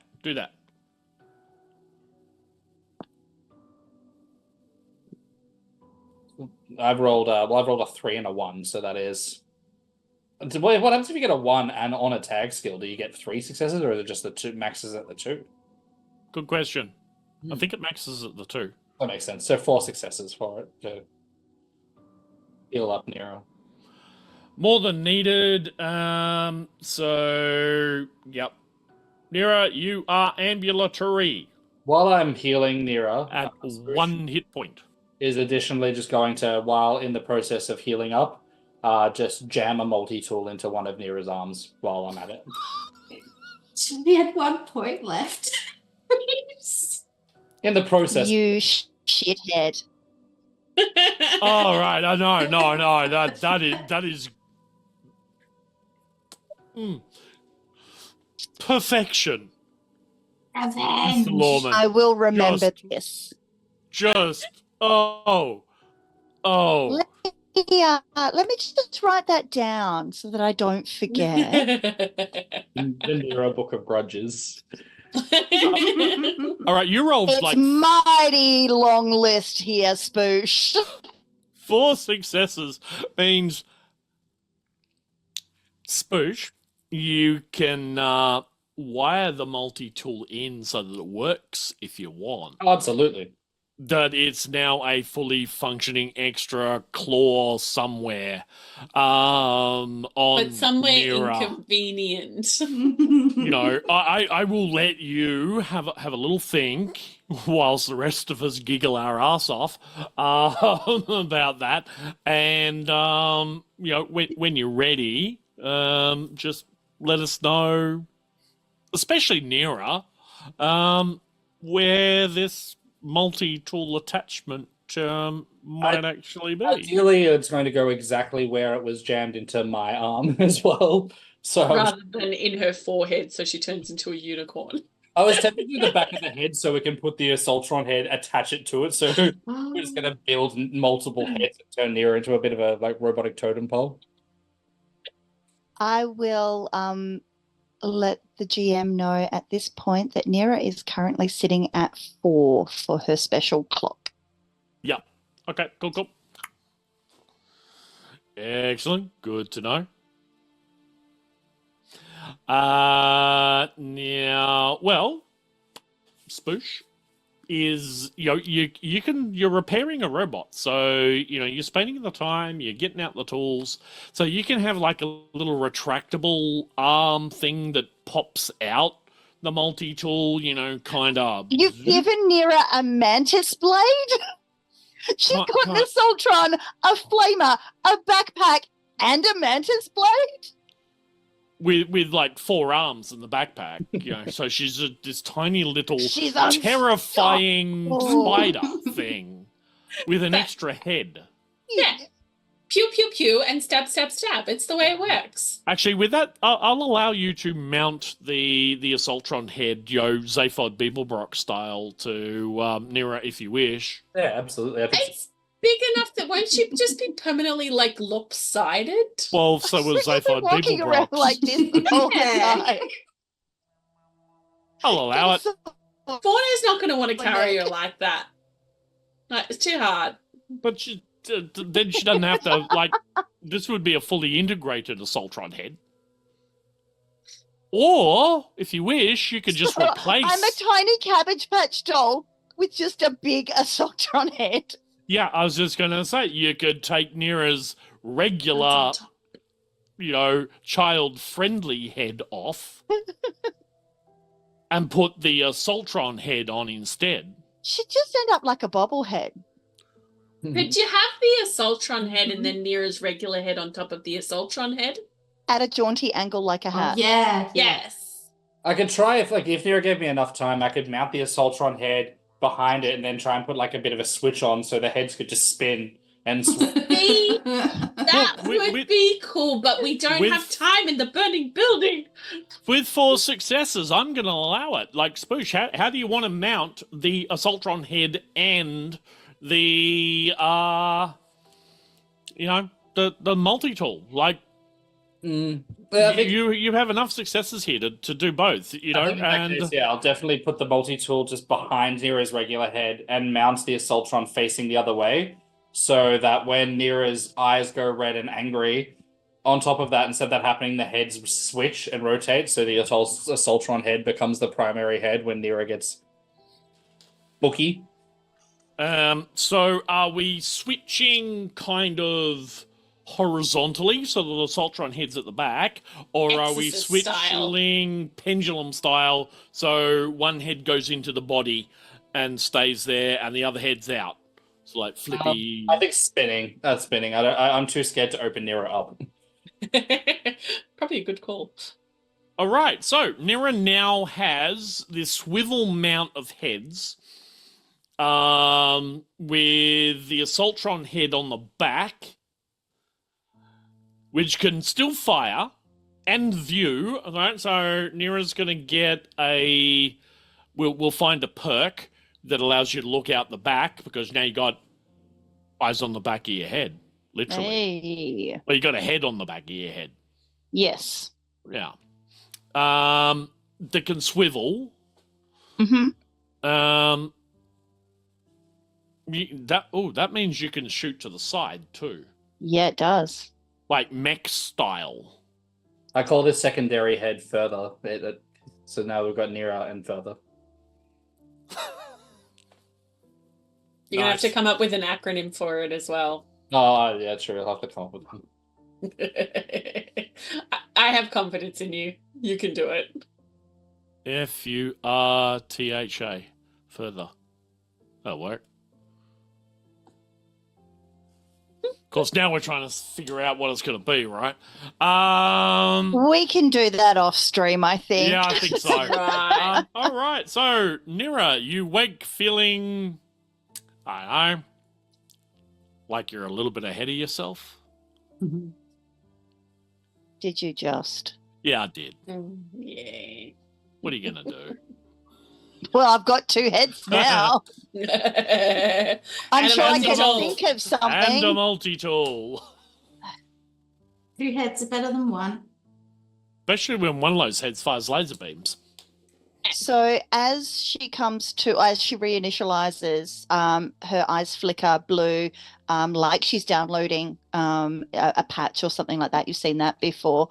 And she just says, "System initialized." Hello, Doctor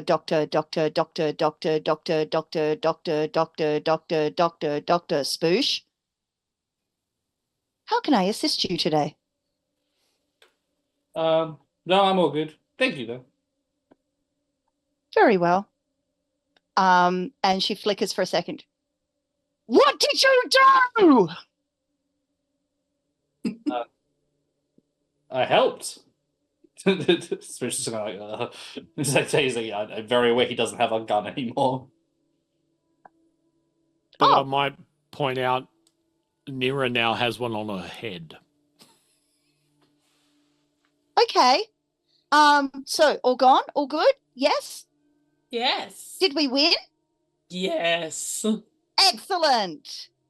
Excellent. What? Oh, my head's a bit heavy. Oh well. Okay. Murder and mayhem. Yes. And forward Goody. away from the Bernie. Mhm. Oh, is that still going? Okay, yeah. Yeah.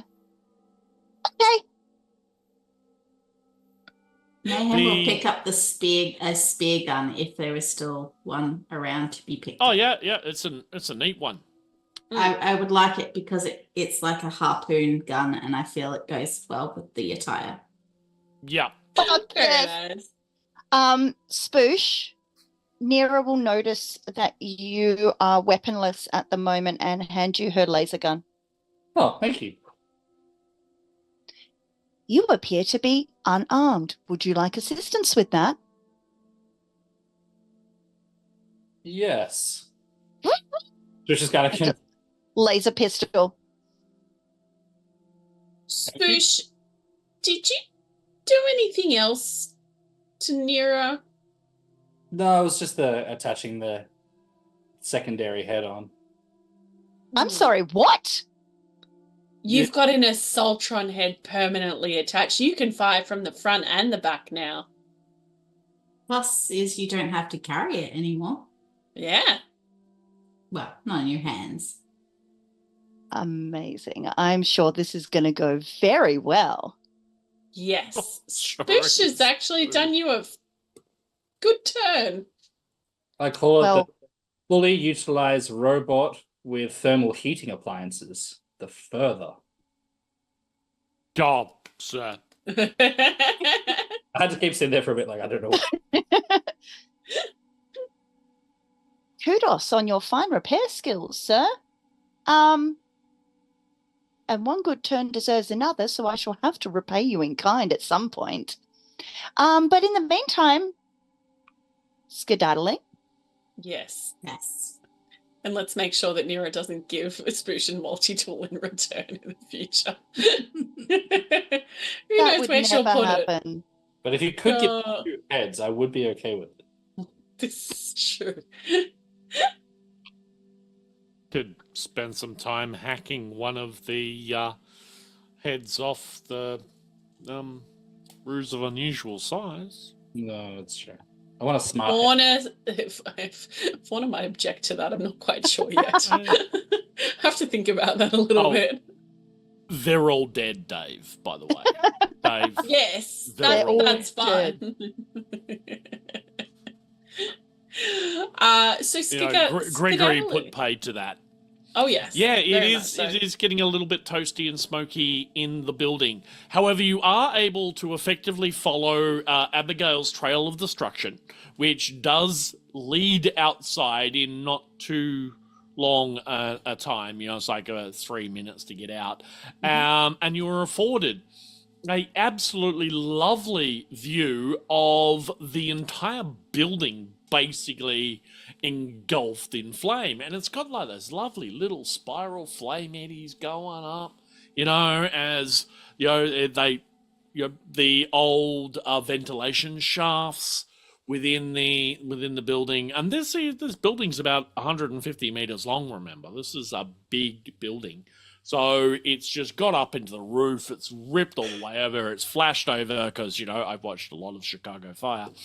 And as I do, it's my downtime show. It's nice. Anyway, so that's happened.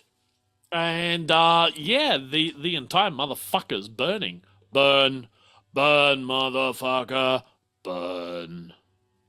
N.E.R.A's just going to walk over to Mayhem and go, gosh, we do good work, don't we? Yeah, I'm pretty pleased with the outcome. Whilst Yeah. you're admiring your handiwork, who knew such a small basket of fire would become such a large conflagration with burning people running out screaming and many moogs running out. It's the dream.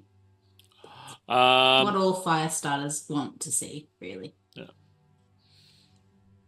And it's about this time you notice that the entire base is well and truly awake, and there are sirens, alarms, everything, bells being run, and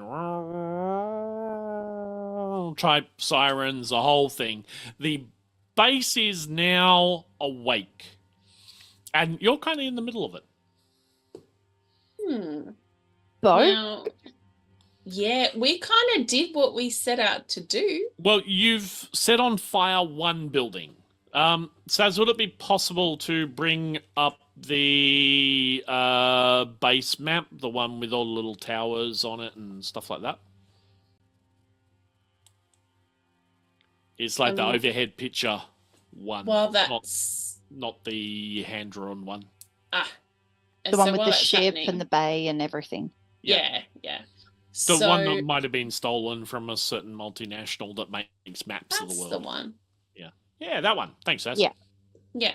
So one of our main goals was to try and free anyone who was trapped, which we have done.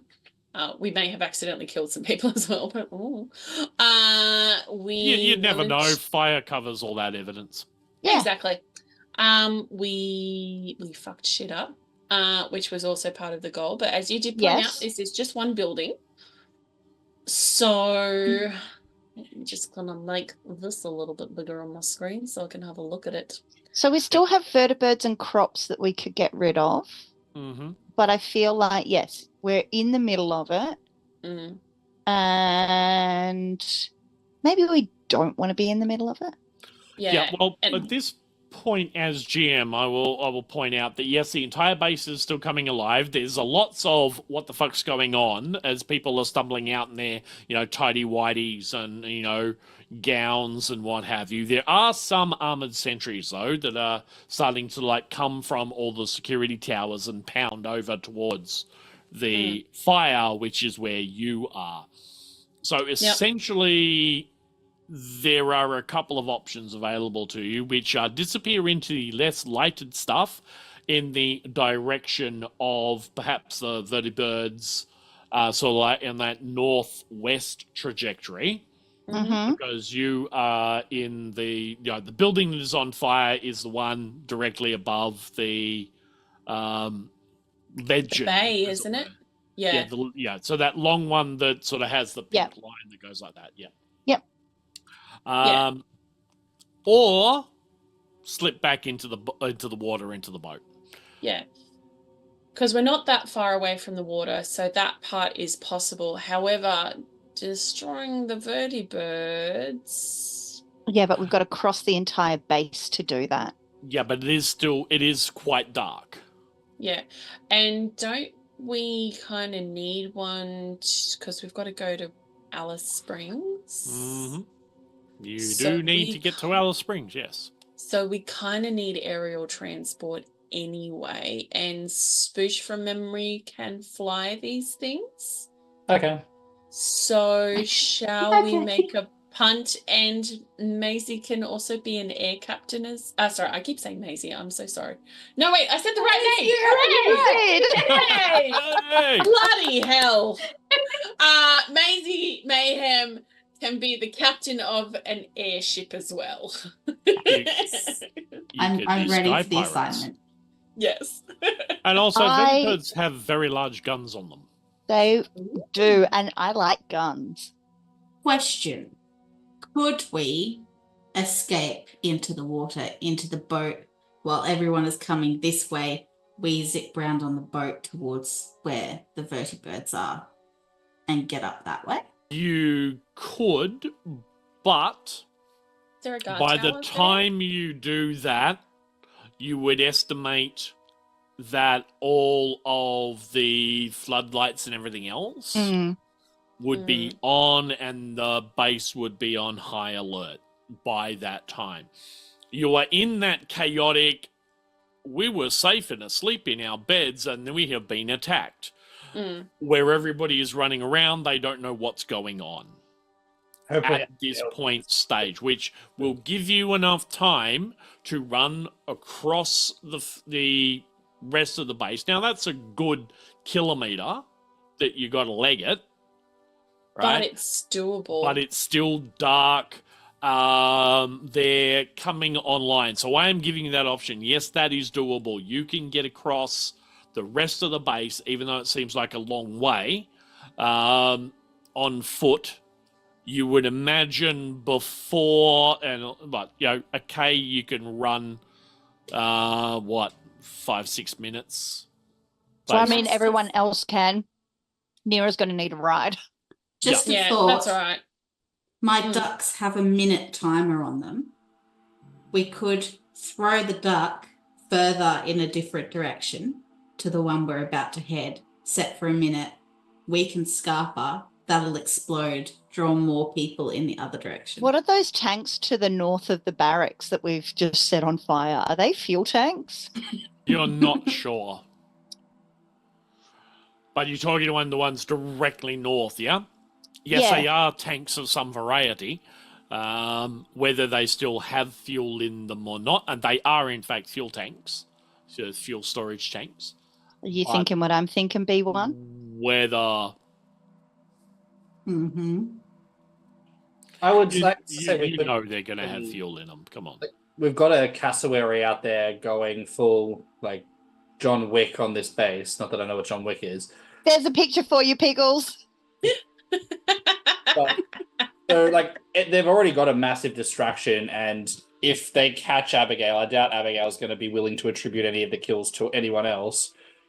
Whereas if we hold on to the ducks, once we hop into the vertibird, we can just drop the ducks down on those fuel tanks as we leave. Yes. Lovely we can. idea. I like this. Spoosh, I think you're finally one of the group. Yeah. Who knew becoming not human would make you more likable? I think They it was grow up so fast. It was his nose that was the problem all along. He was trying to keep it clean for too long. That's right. That's right. Well, it sounds like we've got a plan, guys. Run across to the vertibirds. We're going to Yep. hijack one. And then, from a distance, drop one or more ducks, depending on what our captain wants, onto those fuel tanks and hope they do a big kaboom. Alrighty. So, in the interest of brevity, And sign tapping. we travel by map across the base. There are some tense moments. As you're doing the dun, dun, dun, dun, just the dummy thick of the LeMay pants. Yeah, they catch in the light and they're so shimmery but so attractive. What's that clapping noise every time we run? Yeah. Are we the sneaking or are we Piggles. running? There are moments when you're going to be running. Okay. When I'm it's gonna dark. be in Fauna's pouch because Pouch I or can't Pouch or platform?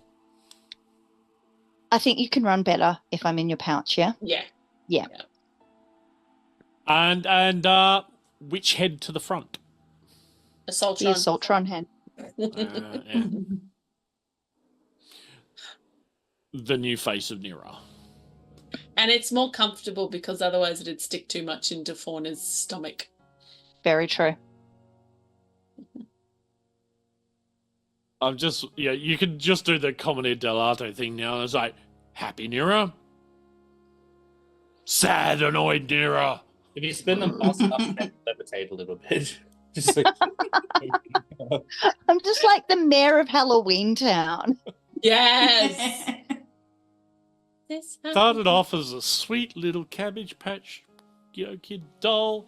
Now has 4 tentacle arms at Doc Ock style that come out, and an extra head. Yeah. Yeah. You think cassowaries are something to be fearing? Little Yeah. Cabbage Patch doll robot. It's where it's Next at, step folks. is to become an elected official where you can't make decisions on your own. You're welcome. I'll take bribes. Right. So yes, sometimes it's run and stop as a patrol that was patrolling is now running as fast as they can towards the massive fire. So there's a little bit of hiding, a little bit of legging it. It's like, yes, let's go. Stop as another patrol runs past. Well, they're not really patrols. Or one of the searchlights opens. Starts up and is training their light as best they can over on the building. They're not really looking for assailants at the moment. It's just there's a big ass fire. That's a laboratory. Who fucked up is kind of the vibe you were getting from them, because the only explosions are as vats of chemicals go up within the lab, and thankfully, such an inferno destroyed all the evidence of your being there anyway. So it's kind of chaos over that side. Soon, however, once you're about 3/4 away across, you're starting to now notice that officers are getting involved. Uniforms are now on. People are starting to less run around like idiots reacting to a thing, and there's now you're starting to see fire trucks being brought out, cordons being things. It's like, okay, let's start a grid search just in case, perimeter being set up, that sort of thing. But it's mostly localized to that first area that you're in. So you do manage, with a little bit of luck, a little bit of stealth, a little bit of legging it as fast as you can, make it across to the vertibird field. The lovely blue box in the top corner. At this point in time, there's not a lot happening here. It's quite quiet, and you got it looks like a couple of vertibird pilots. They're throwing some trousers on. One's in a dressing gown, kind of thing, and they're just sort of hanging out, having a look. It's like one's got a cup of tea or something. It's like, yeah, and you get the sense that they're, where the pilots were above that. Kind of thing. They're just like watching on, going, the grunts can deal with that. The ground pounders can deal with that. I say, Chocky, should we pull up a chair and watch the show? So I say, Binty, yes, show. That sort of RAF kind of gag stuff. And that's really what they're doing. They're just kind of like milling around, going, yeah, all right. We could go help, but, why the fuck would we want to do that? Might get our hands dirty. Ew. So, just pulling out deck chairs and shit, It's about 4 a.m. by your reckoning at this time. That's about time for the morning martinis for the pilots, yes? Yeah, for some of them. And you can see the building just to the east of the field there. There's a couple of lights on, but not much. So that'll be, guys are getting ready for morning ship patrols or bombing runs on the Bridgertons and what have you. So you can quite easily bypass them. There's no real dramas there with that. So,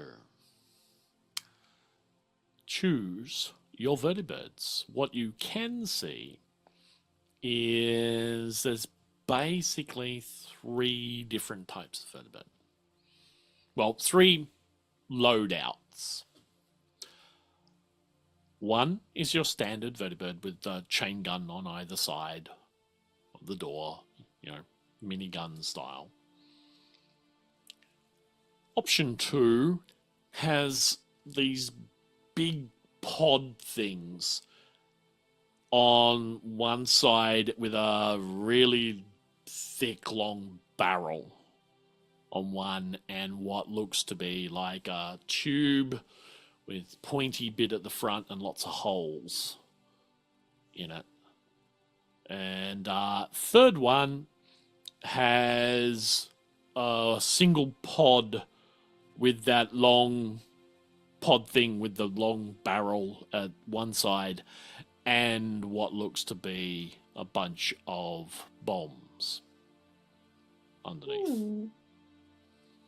So essentially, you've got miniguns, about a 40mm cannon on one side, rockets on the other, or a single 40mm cannon with a bunch of explosive ordnance.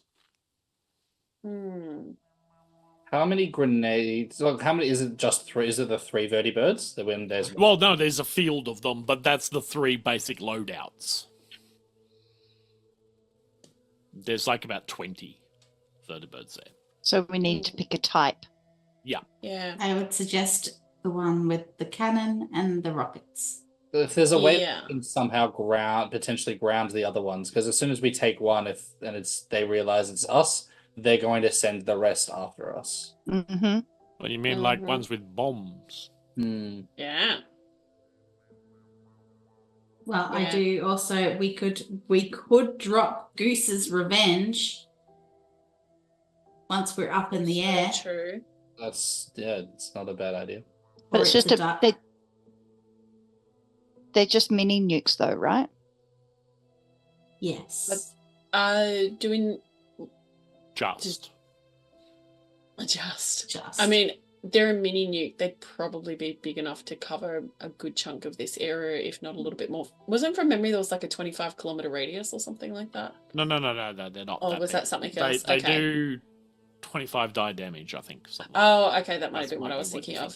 Yep. Yeah. But if you drop the mini nuke on those fuel tanks, might get a sizable boom. Yeah. Earth-shattering. An earth-shattering kaboom. Snap. So, Captain, since you are our explosive expert, what is your best opinion? Drop a nuke on the fuel tankers, and still take the vertibird with the cannon and the rockets? Yeah, because we can use the rockets to shoot at the fuel tankers, and that should hopefully take those up. Oh, okay, instead of using the nuke? And then we can use the nuke when we get above all of the vertibirds and destroy okay, them. Yep. So, but we need the rockets, I think, because they'll go the furthest, so we can shoot towards the... Okay. Yeah. So I'm thinking, the one with the cannon and the rockets would be best. Okay. Any objections or other ideas from anyone else? Because otherwise I'm all right So with the that. rockets we could use in air-to-air combat as well, yes? Yeah. Yeah, I would say so. Yeah. And of course the cannon as well, and anything else we've got. A duck. Like air to ground and air to air. All right, so basically you've got exactly that. You've got combat air patrol, air to air. That is the first one, the vertibirds with the 2 side door, 5mm Gatling cannons. Yeah. The one with the rocket and the 40mm cannon is more a ground support type because you would imagine that the rockets there are fire and forget. They're dumb rockets. They're not homing rockets or anything like that. typically Yeah. used in, ground suppression. Yeah. That sort of thing. You want to take out a train, you're going to use the 40 mil cannon kind of thing. And of course, the last one is for bombing and ground suppression. So, yeah. I'm still okay with the rocket idea, gang. But that leaves us with, if we can't get rid of all of the vertibirds, it leaves us not able to take out vertibirds chasing after us. What about the Whereas if we cannon? take the Gatling guns, we can throw the mini nukes down.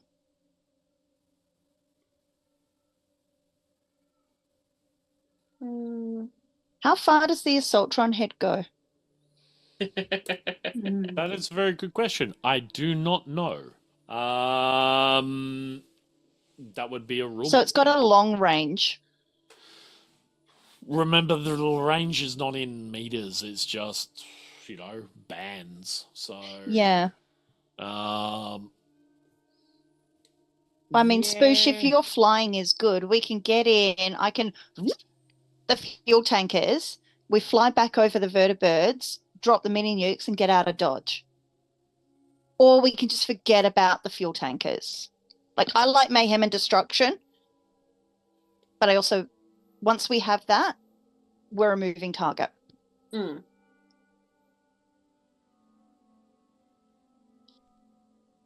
And the Gatling guns will also give us some ground coverage. Not a lot, but some. What if we tried to destroy the vertibirds first before we did the fuel tankers? No, it's going to take too long. They'll find us. No, with the nuke. If we start the vertibird up, and Mayhem, you just chuck a couple of bombs or stuff in some of the rocket pods of other vertibirds with the timer. As we take off, at least the random commotion will cause a bunch of them to explode. I guess if you start 3 ducks left. There are about 20 vertibirds. Let's say 21, because that's 7, 14, 21, right? Three kit outs. Most of them are, because they're not very bright, the ordnance is loaded out rather than not being done. So you have 7 of them with bombs attached to them right now. So in theory, you could duck the ones that are bombed, at least. All right. 3 of them. Well, Here's my thinking. Here's my thinking. We start one of the ones right at the back of the plot here of whatever loadout we think. We duck and cover 2 at either end, preferably with bombs so that we get a bit more coverage. Mm-hmm. Aha, see what I did there?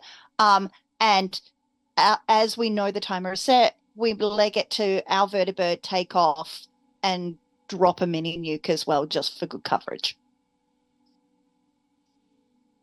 Sounds good. Yeah. I mean, worst case scenario, the pilots have to run through, so we just shoot the pilots as they come past too, which is always entertaining. Yep. Well, if someone straps me to one of the open sides, I can just Assaultron head them. What if we replace one of the pods and just kind of create a sling and have you slung on it? And you just... Maybe as a second result, not when we're trying to escape, I think. Yeah. Cool. So just double checking which vertibird, just to make sure my brain is in the right spot, to be honest, considering how late it is now. Definitely one with a cannon, keeping rockets or bombs? Rockets. If we've got one, good. I think if we've got one with the cannon, it has to be with the rockets. Yeah, that's the loadout. Yeah, and that way we can use the bombs to our best advantage. So, if Maisie is happy to use the rest of her ducks, yeah, we could use. Yeah, I'm happy to use a couple. I want to keep one. Okay, just in case. Think that's fair. Yeah. There's no way of detaching any of the bombs that are on the other vertibirds that we could use? They're really big ones. Okay, that's all good. And you need a hand trolley and usually a couple of hefty lads. Yeah, all good. Yeah. So yes, you could take some time doing it, but you would probably be discovered. That's Yeah. fine. Yeah, so I just need to keep some bombs, but yes, definitely. I think if we can hit it with one of the nuke bombs in a centralized location, that could potentially set off the other bombs, because I would be surprised if an explosion next to another explosive didn't sort of set off a chain reaction. Well, Yeah. yeah, and then if that fires up some of the rockets, they'll go flying into other vertibirds, blah, blah, blah, blah, blah. Yeah. Chaos all Chaos. abounds. We'll be quite Yep. happy. And really, that's all we want. We want chaos and a little bit of damage, preferably. Yeah. Cool. All right, let's call it. What are you doing? Let's We're go. going for a vertibird. Yep. Spoosh is going to start up the vertibird that has cannon and rockets. Yep. Mace is going to go set off an Drop. explosion, or are we dropping that? Dropping it. Dropping it. Okay, Yeah. cool. But we're setting So a you timer. want- setting your timers with 2 of the No. 3. So Yep. if we are dropping one of the nuke bombs, we're not going to need the ducks. The ducks. So their plan is to be in the bird in the air, drop the nuke bomb into the center of the vertibirds. That should hopefully set off the chain reaction with all of the other ammunition that are on those vertibirds. Do you want to identify a particular one that's got bomb rockets? I would suggest we go for a vertibird that has rockets. That's the one that we want to aim for. Because the rockets are going to go pew, like fireworks out in all directions. Yeah. So that we're And being then- a bit more targeted. Yeah, that's Yep. too easy. And just Yeah, have let's do that. Spoosh ready for evasive action. So, okay. And then N.E.R.A is going to be at one of the open sides Got with the 2 Assaultron head cycles. charge.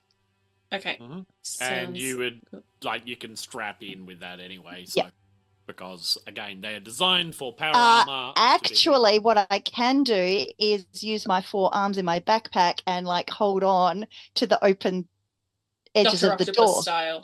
Doc Ock style, and just hang out like a skydiver ready to jump. Yeah. Well, I am saying that there is also safety equipment there because it is designed schmeat. for power armor to lock in to the door so they can fire Okay. as they go. Cool. So, yes, there you can do that as well, but there is safety equipment to make sure that they don't fall out. Because remember, folks, safety first. Yes, when you're setting off nuclear armaments in a vertibird patch, you want to make sure you're being safe about it. Yep, safety first. Don't try this at home, kids. Alrighty then. Let's do this thing. Oh, Are we doing it now? Yeah. All right. So you fly up. Do you want to give me a throwing of a nuclear bomb throw, please, whoever is throwing it? I assume our captain, the explosive expert. I'm not a good thrower. Oh, okay. Oh, hang on. Am I? I don't know. To be honest, I've closed my character sheet because I thought it was past time to be playing. Hang on a second. I gotta find it again. Can't leave this scene hanging. Let's get this scene done. There will be not much rolling. There will be much describing, though, as we fly off into the distance. Yes, don't rely on Fauna for throwing. She has a 0. Throwing and is it agility? So that is 7. Well, look, you're going to hit the ground no matter what. Yeah. So, like, if there's any throwing anxiety there, just it's going to hit the ground. It makes an awfully big boom when it does. Okay. I rolled a 5 and a 10, so I got 1 success. Okay, so it lands near-ish to the one you were trying to hit. Kind of like a couple of meters off. For a mini nuke, that really doesn't make that much of a difference. Alright, so there's this resounding boom and then your little rather picturesque mushroom cloud comes up. The piloting roll from Monsieur Spoosh, please, as the shockwave buffets the vertibird around. 2 successes. But neither of them. Oh, right. Yeah, there's a little bit of it, but you're anticipating it. You're across the board. Everything's fine. You know, Ride of the Valkyries is still going off in the background. N.E.R.A's just playing it through her system. I see. I had sympathy for the devil, the thing is what we're up to. Yeah. All right, yeah. Woo woo. Yeah. I will then get a luck roll each from Fauna and N.E.R.A as to guide how well the bomb sets off other things. Okay. That's So just straight luck? Just straight luck. And is that still 2 dice? Because it's been a while since I've done a luck roll. Well, actually, well, no, we'll make it luck and explosives. Why not? Luck and explosives. There you go. Oh. Pretty sure I have a 1 0 success. in that. Okay, 1 success. Yep, that is a 0. So let's do. That is a 3 and a 6, and my luck is 7, so 2 successes. All right, so the cascade does better than you're actually anticipating. The effect N.E.R.A was thinking of, rockets go flying off, one slams into the building that the pilots are housed in. You see pilots on lawn furniture going as I say, what is that? Boom, oh fuck, we're dead. As, straight into their lawn furniture, just like a very large explosive murderous lawn dart. So that hits and there's body parts going everywhere. The bombs in some of the other ones are going off, and you've got this very picturesque, Vietnam War style warfield, flyby cam as like boom, boom, boom, and bits are flying off and bombs are going off, and it's rather spectacular.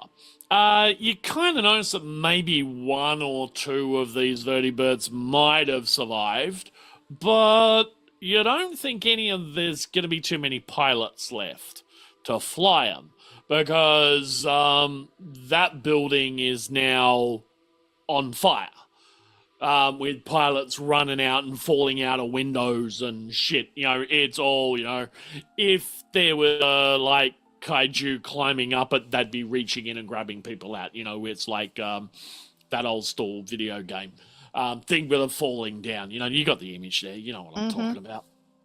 And so next target, I'm assuming, is you're flying over to the fuel dump. Are we, or are we just getting out of dodge? I thought we were just getting out of dodge once the vertibirds were done. Yeah. Yeah. They got nothing to fuel the fuel, so. Can we fly over the fields as in the first? The crops. I did create as well the ghoul grenades with the aerosol ghoul virus that I was hoping to drop over onto the food. Yes, it's literally to the northwest of us, so we could definitely escape out that route fairly easily. You are noticing searchlights are now kind of going all over the shop. But yes, you can head off in either direction. You seem to have the only functioning vertibird at the moment. That doesn't mean that they don't have ground-to-air defense. Yes. Which is why getting out of dodge is our best option. So yeah, I'm happy to go over to the field. So you want to drop your ghoul bomb? All right. Nades, I guess. Yep. Okay. Yes, okay, so you drop those and you seem to be quite successful in hitting where you want. What you do notice, interestingly enough, as you're seeing the aerosol out, like some fuel air explosive, but, ghoul-less particles, is a small camp. and the people are waving at you, and there's like, N.E.R.A, your eyes notice another N.E.R.A unit. Is In it this unit camp. unit 37? No, your unit 37. I'm 37. Is it unit 52? It is. It's really banged up. Give me a sec. I gotta scroll back quite a bit. Unit 626.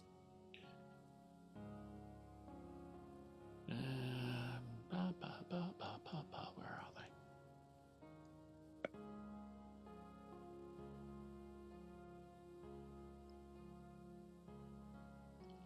Long way back. 731. 731. Mm. Hmm. It's quite busted up and has some replacement parts. Looks like it's sporting a star picket instead of a leg. Looks like I came out on top. Pew, pew, pew. And yeah, you notice a few camis down there, couple of roos of unusual size, couple of humans. So yeah, and they're just like waving as you fly over, kind of thing. And yet you're off and gone. In your rear vision mirror, Spoosh, you notice the glow, the intensity of the light just flares for a second, and then gets a little bit further away, and then there's another flare, and second or two later you hear the sort of crump explosion sound, muffled, and so then it's a lovely glow in your rear vision mirror on the horizon as you, I assume, turn west, hitting on a compass bearing for Alice Springs. And that is where we will draw our evening to a close. You blowed the fuck out of them. Yes. Of course, we got to give N.E.R.A a new nickname. You know, is it Twin Head? Two heads? Headlight? A razor head, because that's what an assaultron does. Yeah. Very nice. We'll Two-Face. workshop it. Yeah, I think we gotta work on this one. Chat, any suggestions? We'll gladly take them on. N.E.R.A the sequel. Yeah. You're a 2.0. Here's Better than human. Quite the scary little beastie. Yes. All right, so we're back. That was fun. Very minimal singing this episode, but you know we got a flight. Snuck in what I could. Yeah, I know. Yeah, there's a little bit there, you know. But hey, we've got a road trip in a vertibird with a very large cannon. So you know we'll get up to some sky piracy hijinks, you know, stuff like that. I don't know. I haven't worked it out yet. Shenanigans. Did not think this far ahead. Here we go. I've got 2 weeks. So thank you very much for coming along, to all the raiders who turned up, and for those who stayed. Excellent. Thank you. We love your work. And I am going to say goodnight to you all. But first, we'll have an outro by... Yeah, why not? We'll go with Piggles. Piggles, you can give your outro. Okay. Sorry, it's late, And any everyone. favourite I had to moments think. and shit like that. I had to think about this for a second. So I am Piggles, playing Fauna Bruha, your root of unusual size. You can find me on Instagram and Threads under Piggles and Pickolek. Mostly Piggles should be fine. favorite moment from tonight is realizing that both N.E.R.A and Fauna have a type, and it's a very angry, murderous cassowary. The small moments like that do it for me every single time. So what I'm hearing is you want to see Abigail come back somehow. Yeah. The return of Abigail. Potentially try to kill us, because that makes it fun and exciting, She's back and she's bird.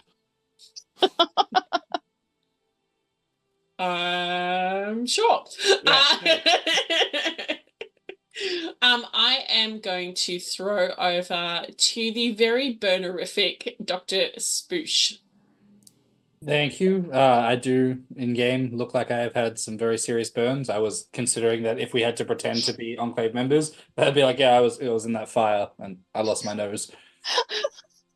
No, wasn't too smart.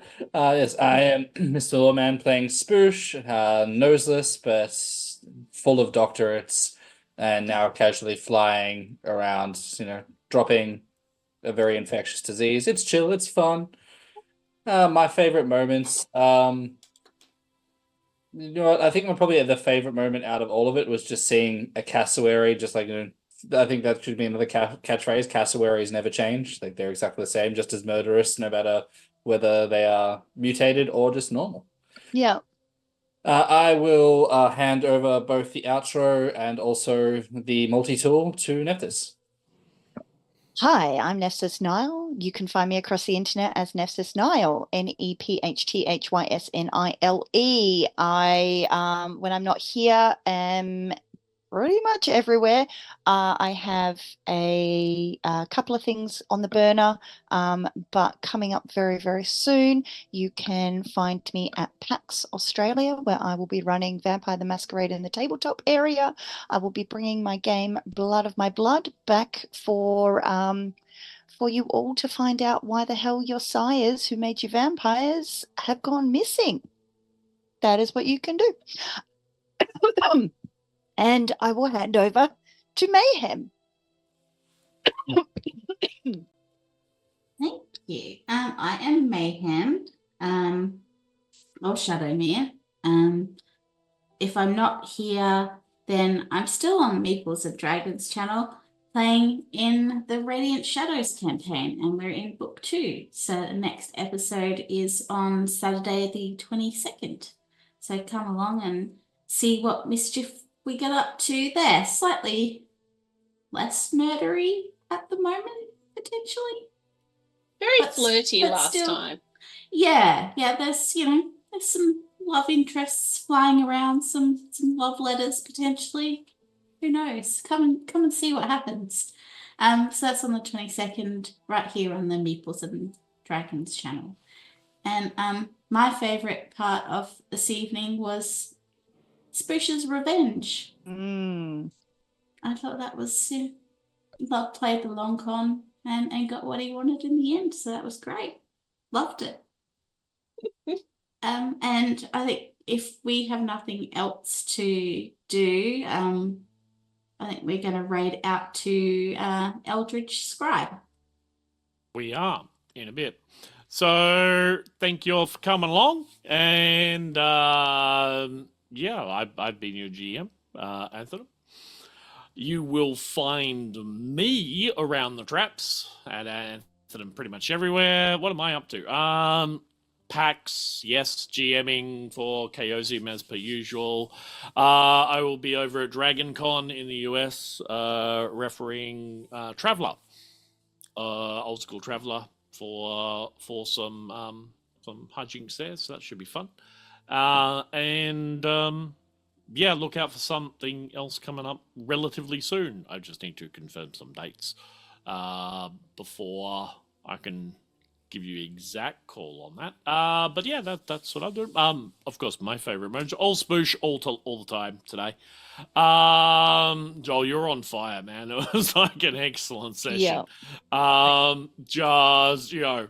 attaching their head, killing taking out all the moogs, just the comebacks, the whole lot. It's just a joy to watch, man. Really enjoyed that. Along with the usual, I'm just gonna blow it up. From Mayhem, this is not it. Okay, it might kill party members. Yeah, it doesn't matter. Just throw it in there. It hasn't yet. Yeah, No. well. I would beg to differ. Like, it was close. You're You got you're better. standing. You're fine. Extra so- bit. It's Dude. what you would have wanted. That's right.